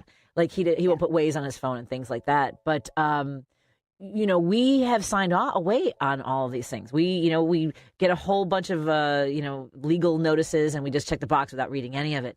What would you like people to know about? It's not too late, is it? Is one of the things I think is important to start putting up the barriers of protection. Yeah, it's not too late, but it's also not your fault. I think it's really blaming the victim to do this. Like, this is a rigged game.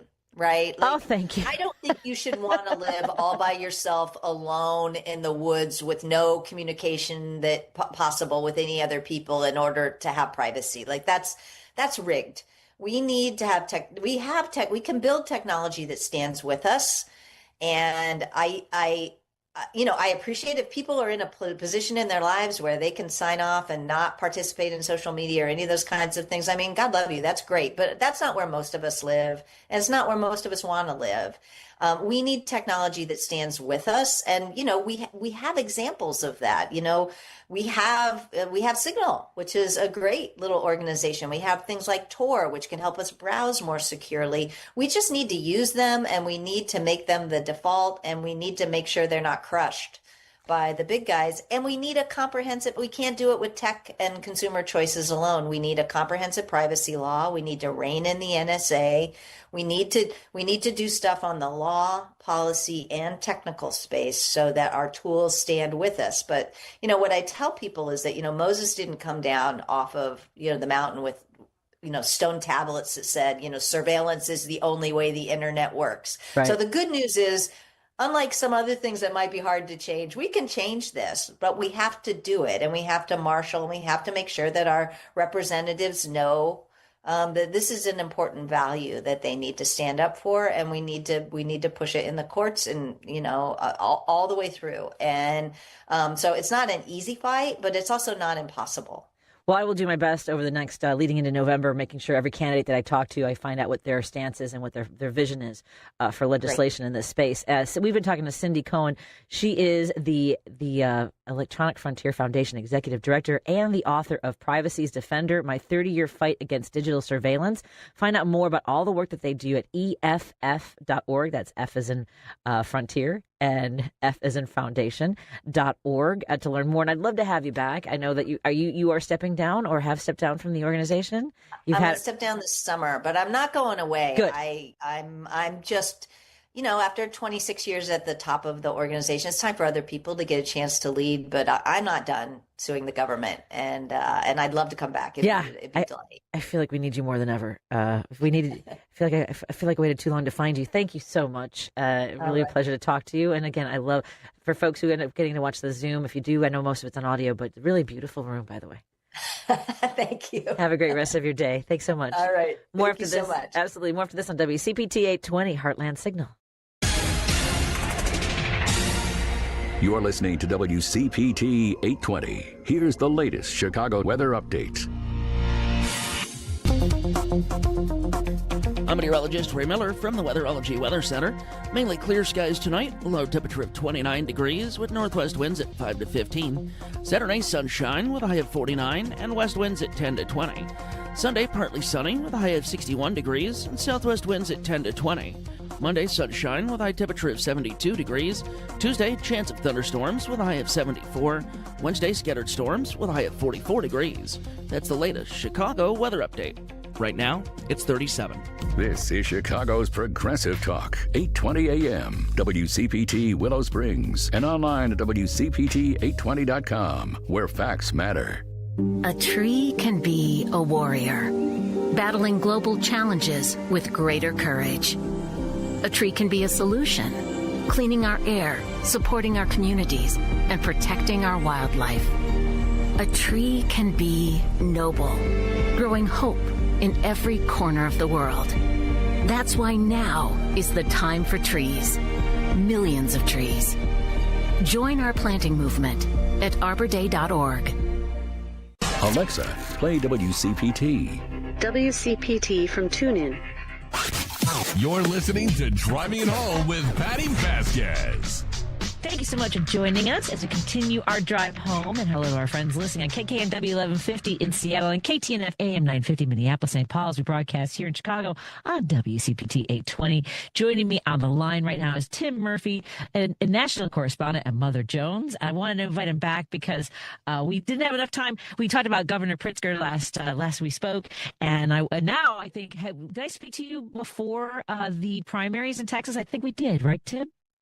Yeah, it was just a few days before the primary, and we were waiting to see how James Talarico would do. I had a feeling you'd be back in touch. Yeah, well, I wanted to talk about Talarico regardless, I guess, but it, of course, helps to have the results now. What did you think about, because there was polling a little, even in the weeks leading up to it, with him a little bit behind in certain polls. Is that right? Yeah, the polling was really all over the map, and I think in primary polling in general in Texas, which has not been super competitive in Democratic primaries for a long time, it's especially unreliable. There's a very big variance in terms of, how close a race can be based on how it looks in the polls. I think, there you could detect a little bit of movement that, that things were maybe trending in a positive direction for Talarico against Jasmine Crockett, but it was, going into election day, I don't think anybody had a really clear idea of how that race was going to turn out. And there was certainly a little bit of drama. I mean, in general, there was drama. There's drama afterwards. But first, let's talk about the Colbert moment where CBS Colbert framed it as he was told not to have Talarico on, right? Essentially, right? And then, of course, CBS pushed back on that. Tell us a little about the impact that might have had on this race. Yeah, I mean, that came in about mid-February, and broadly speaking, Talarico had probably been a little bit behind. Crockett has much higher name recognition, or at least had much higher name recognition. She has she's a federal official who goes viral a lot, as opposed to a state level, Austin-based official who goes viral a lot. Stephen Colbert, I think, has a natural affinity for somebody like James Talarico. Colbert is very, kind of wears his sort of progressive, faith tradition on his sleeve a little bit. I think, wanted to have Talarico on. CBS in Colbert's telling said we have to have both candidates, equal airtime if we're going to do this because of the FCC regulations. Now, I think that's a kind of a radical interpretation of what, the sort of equal airtime rules say. They have not historically applied to late night hosts. They might apply to PBS or something like that in the final days of the race. But generally speaking, people who host sometimes comedy, sometimes talk show program can kind of do whatever they want. So CBS kind of claimed that this was actually kind of all by the letter.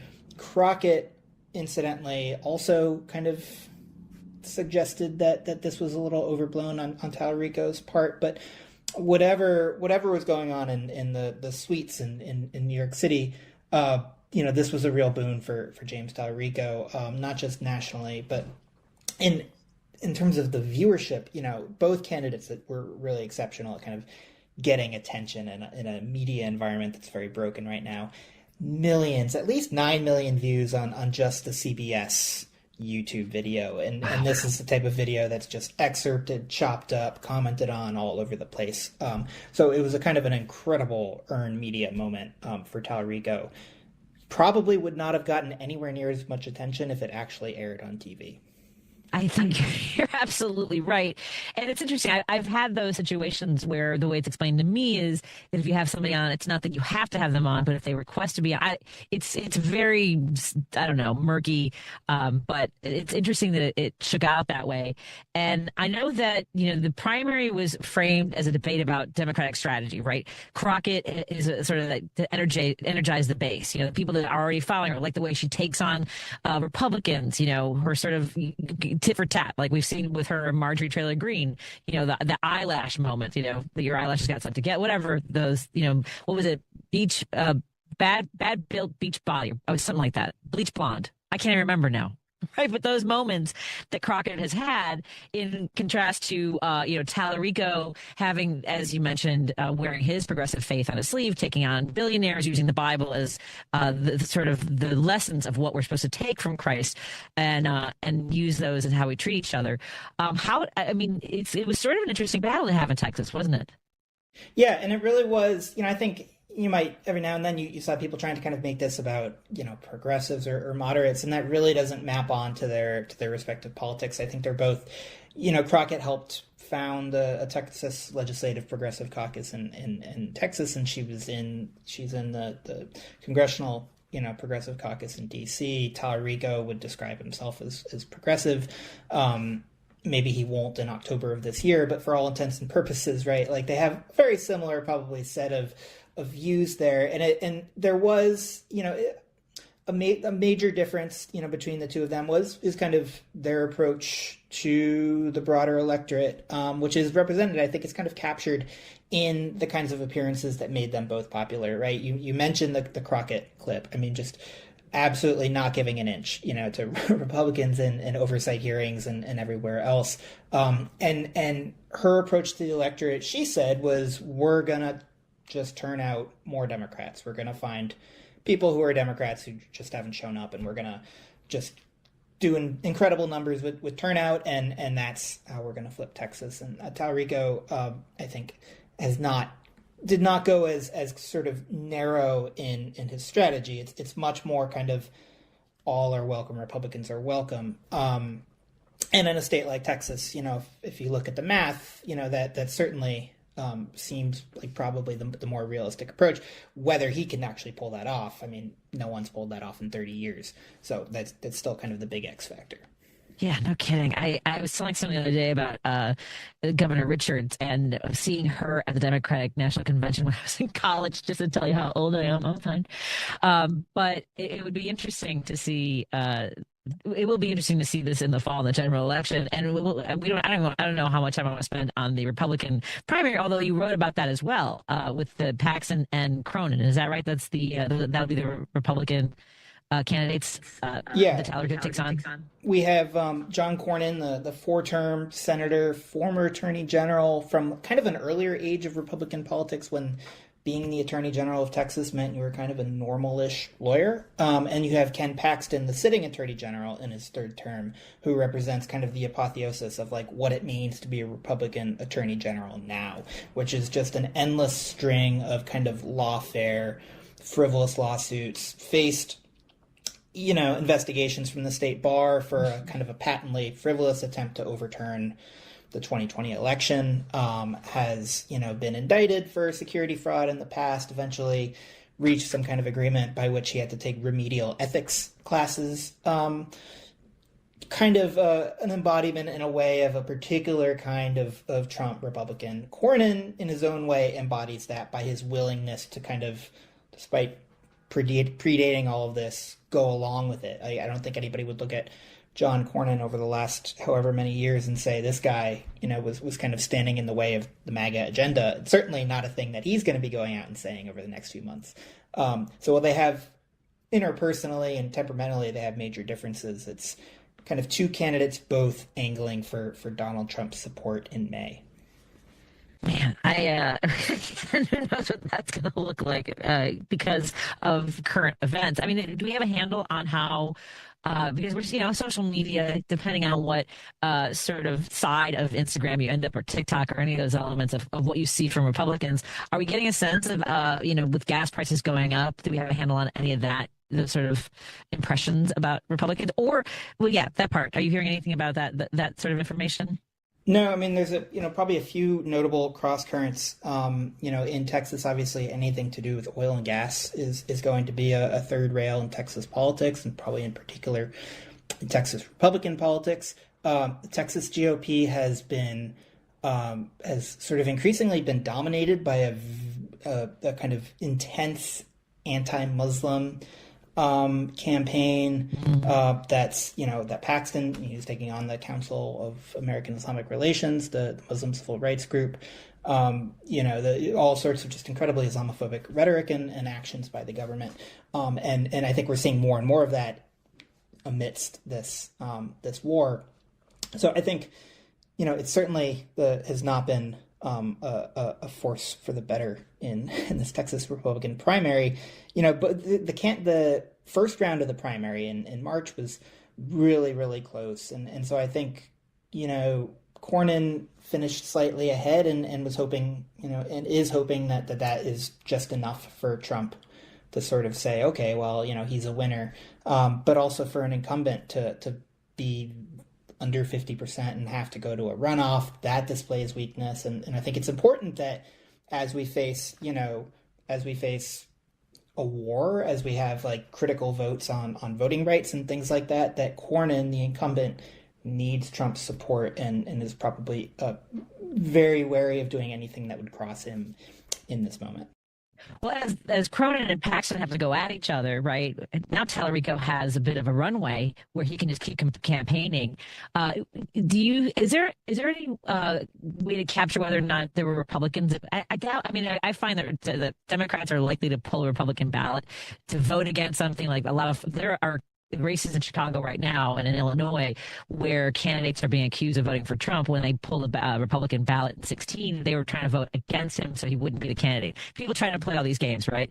So I don't imagine that's happening necessarily in Texas, but do we think there might have been Republicans who pulled a Democratic ballot to vote for Talarico? Is he peeling Republicans away at all?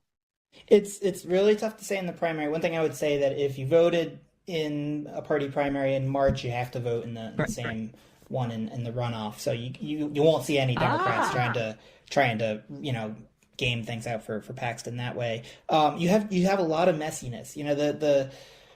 The sort of Democratic Party in Texas, for instance, is in flux. And so you had in like far South Texas and in the Rio Grande Valley, you had counties where it looked like Democrats had a resurgence in terms of primary support, but in reality, you had a lot of people only voting for the absolute most local races. So there are still places, where you're seeing that drift away from the Democratic Party in kind of rural Hispanic areas where the initial election day data can be kind of misleading. So I think there's a lot of a lot to be determined, even just looking at what this most recent election meant.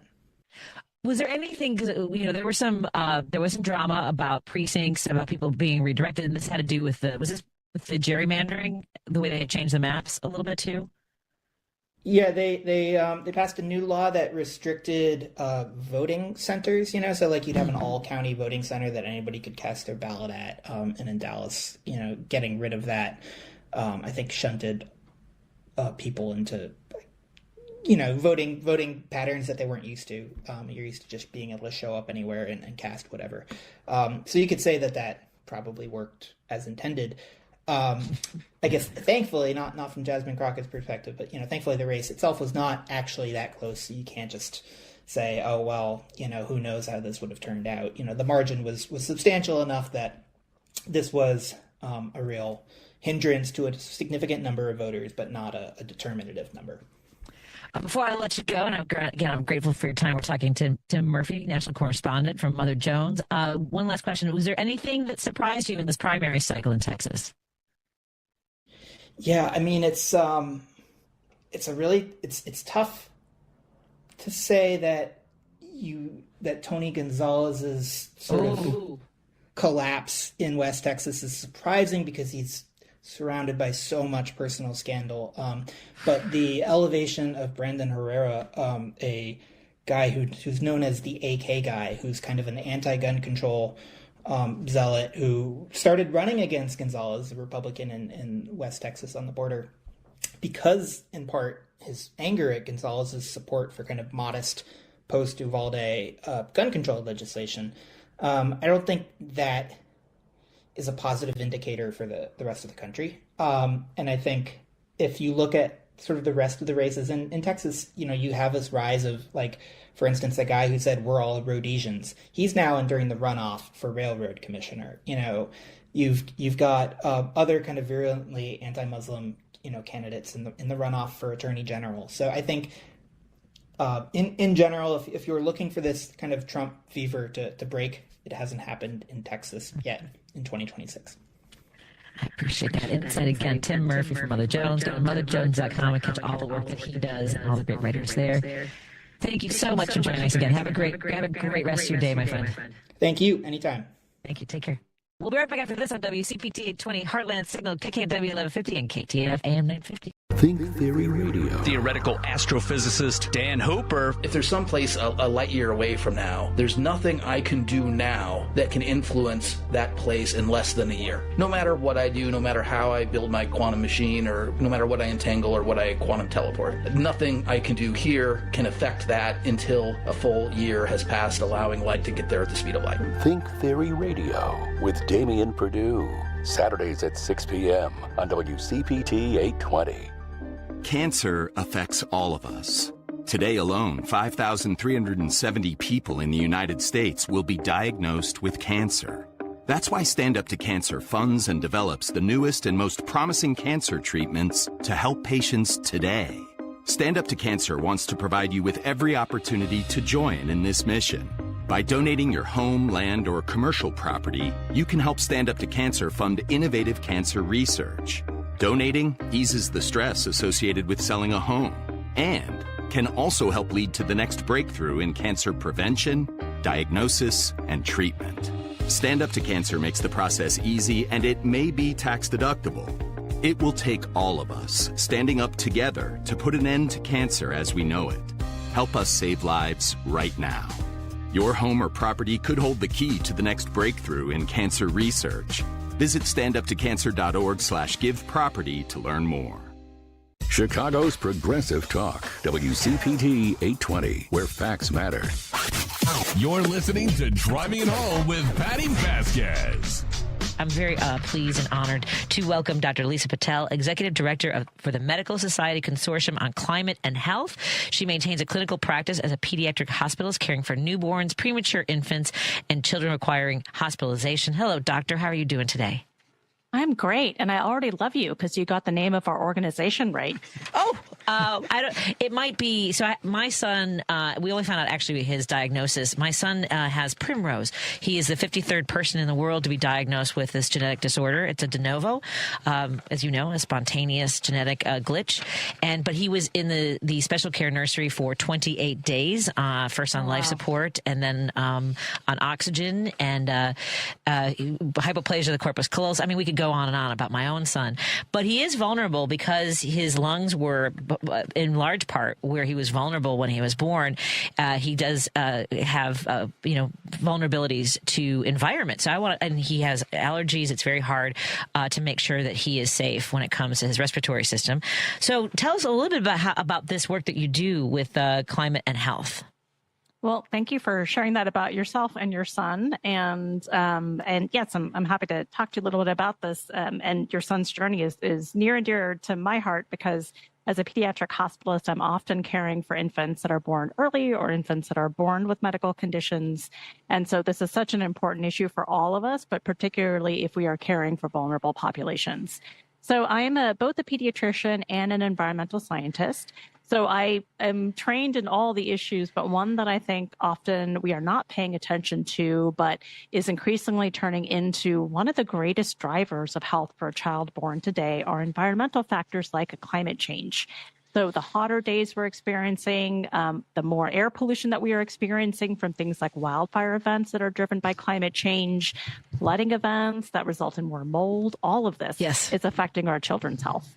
I am so grateful for this conversation. We've been talking to Dr. Lisa Patel, Executive Director for the Medical Society Consortium on Climate and Health. She maintains a clinical practice as a pediatric hospitalist, caring for newborns, premature infants, and children requiring hospitalization. I'm so grateful for the work that you and so many of the specialists and the nurses who helped save my son's life. So I would love to talk to you again about more of these topics. Everyone can go to medsocietiesforclimatehealth.org. That's medsocietiesforclimatehealth.org. And I want to do 2 segments with you next time, if I could. Awesome. I'm going to be greedy for your time next time. Thank you so much. I appreciated the opportunity. My pleasure. Thank you. And I want to connect with you as well. Thank you. Be well. Have a great evening. Bye-bye. Bye-bye. Thank you. Good night, Lady B. Love you all. Kids across America are going to school hungry. Millions of kids every day. But one simple thing can help change all of this for a hungry child in America. Good, healthy food and the energy it brings. With help from caring people across America, No Kid Hungry is providing healthy meals and hope to hungry kids so they can build better futures.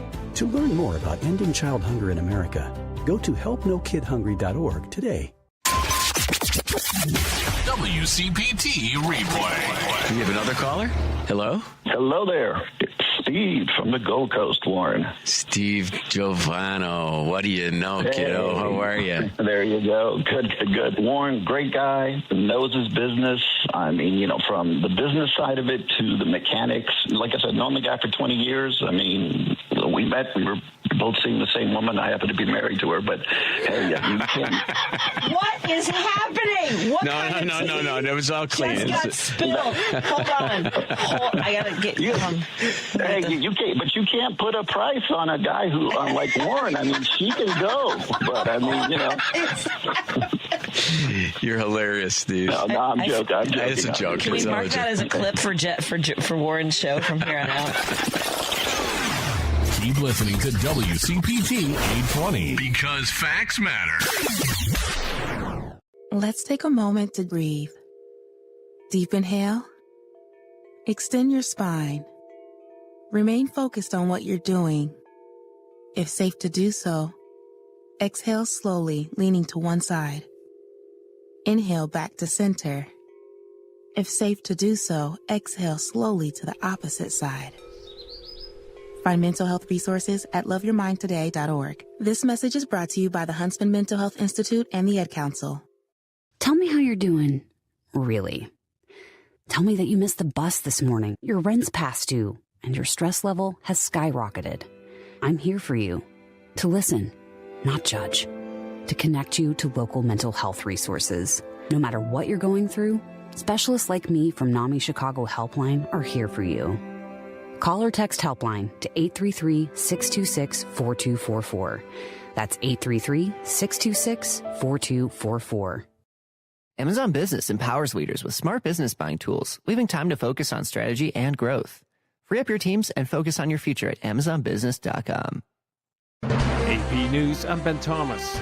A month into the Iran war, President Trump says Iran's forces are decimated and its leaders desperate to strike a ceasefire deal. Speaking at the Saudi-sponsored Future Investment Initiative in Miami. We're negotiating now, and it'd be great if we could do something, but they have to open it up. They have to open up the Strait of Hormuz. Excuse me. I'm so sorry. But John Gambrell reports from Dubai, Iran is maintaining a chokehold on the Strait of Hormuz. Iran controls who goes through the strait and when.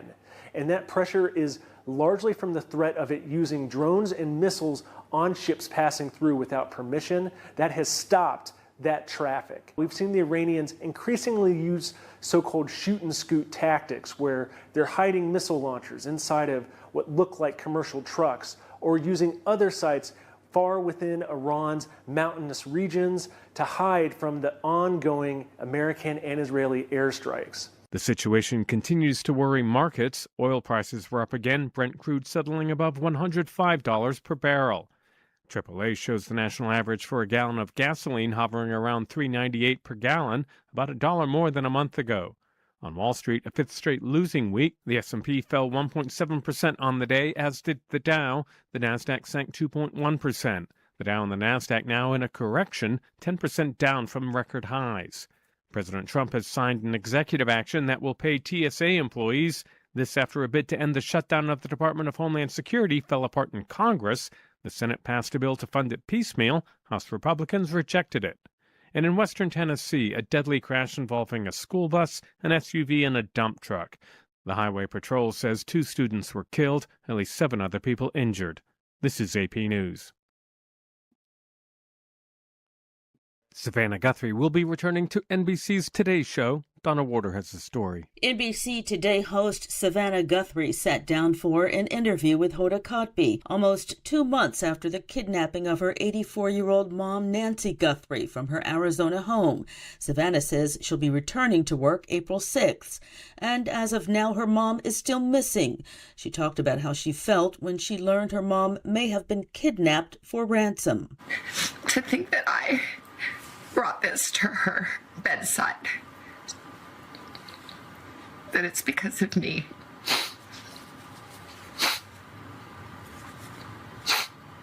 And I just say, I'm so sorry, Mommy. Savannah says she can't return to work and try to be something that she's not, but she says she thinks it's part of her purpose right now. I'm Donna Warder. There's more news at apnews.com. I'm Ben Thomas. Thanks for listening. This is Chicago's Progressive Talk, 820 AM, WCPT Willow Springs, and online at WCPT820.com, where facts matter. Tom Hartman. Autocrats generally, particularly those autocrats who have narcissistic personality disorder and are sociopaths, as is, in my opinion, Trump, typically do not tolerate high-profile people around them. They want to be the star of the show, and that's certainly been the history of Donald Trump. The only people that he will tolerate around him are people who, when he says, kiss my ass, they fall to their knees. The Tom Hartman Radio Program, weekdays 11 a.m. to 2 p.m. on WCPT 820, where facts matter. WCPT replay. I hear a lot of people saying that they hate Illinois. They hate Cook County. They literally, you can just see the passion and the anger when they talk about that. I can't wait to move away and move away. And everybody talks about getting out of the state, which, and I'll be honest with you, I love it here. But yet our house is still a seller's market. There's still more people that want to move in than are moving out. I mean, if so many people are leaving our state, then wouldn't the buyers have more power? A lot of it has to do with how people identify. People's identity, the things they most cherish. And if you identify as someone who is conservative, you will look at some of the legislation that's been passed, pro-LGBTQ, pro-DEI, whatever other buzzwords that people on the right side of the political spectrum like to point at that are, to them, that are negative values that our government and the majority of our people find enough value in it to protect it, abortion rights, whatever it is. Keep listening to WCPT 820 because facts matter. When I first had my baby, I'd get comments all the time about how happy I must be. I remember thinking, I want to be happy. Why don't I feel that way? It was hard to admit that, even to my doctor. but I'm glad I did. She told me it was postpartum depression, and that is very treatable. These days, things are feeling good, and we're both happier about that. Right, little man? I'll take that as a yes. Mental health care is working for Simone. See what it can do for you at mentalhealthcareworks.org. A message from the American Psychiatric Association Foundation. Kids across America are going to school hungry. Millions of kids every day. But one simple thing can help change all of this for a hungry child in America. Good, healthy food and the energy it brings. With help from caring people across America, No Kid Hungry is providing healthy meals and hope to hungry kids so they can build better futures. To learn more about ending child hunger in America, go to helpnokidhungry.org today. Because facts matter. You are listening to WCPT 820. Welcome to the bar. It's political. Step up to the bar. Thinking critical. You'll think at the bar, whoever you are, the politics bar. With Sean Smith, Pierce, and Jody Hamilton. Jody! Sean! It is Friday. We are really, well, okay, we would be really happy, except for Republicans have once again whipped out their Tiny Johnson angrily, and now they're shaking him at everyone. I'm not getting buzzed for that. Look, we'll be talking about Tiny Johnson and his little impotent issues. Well, he has a small something. Well, Jody's right about that. Look, we will be talking about Donald's stupid wars, the foreign ones, and the domestic ones as well. And, of course, we got some great entertainment news, a great drink of the day, and Karen and Anita from the True Blue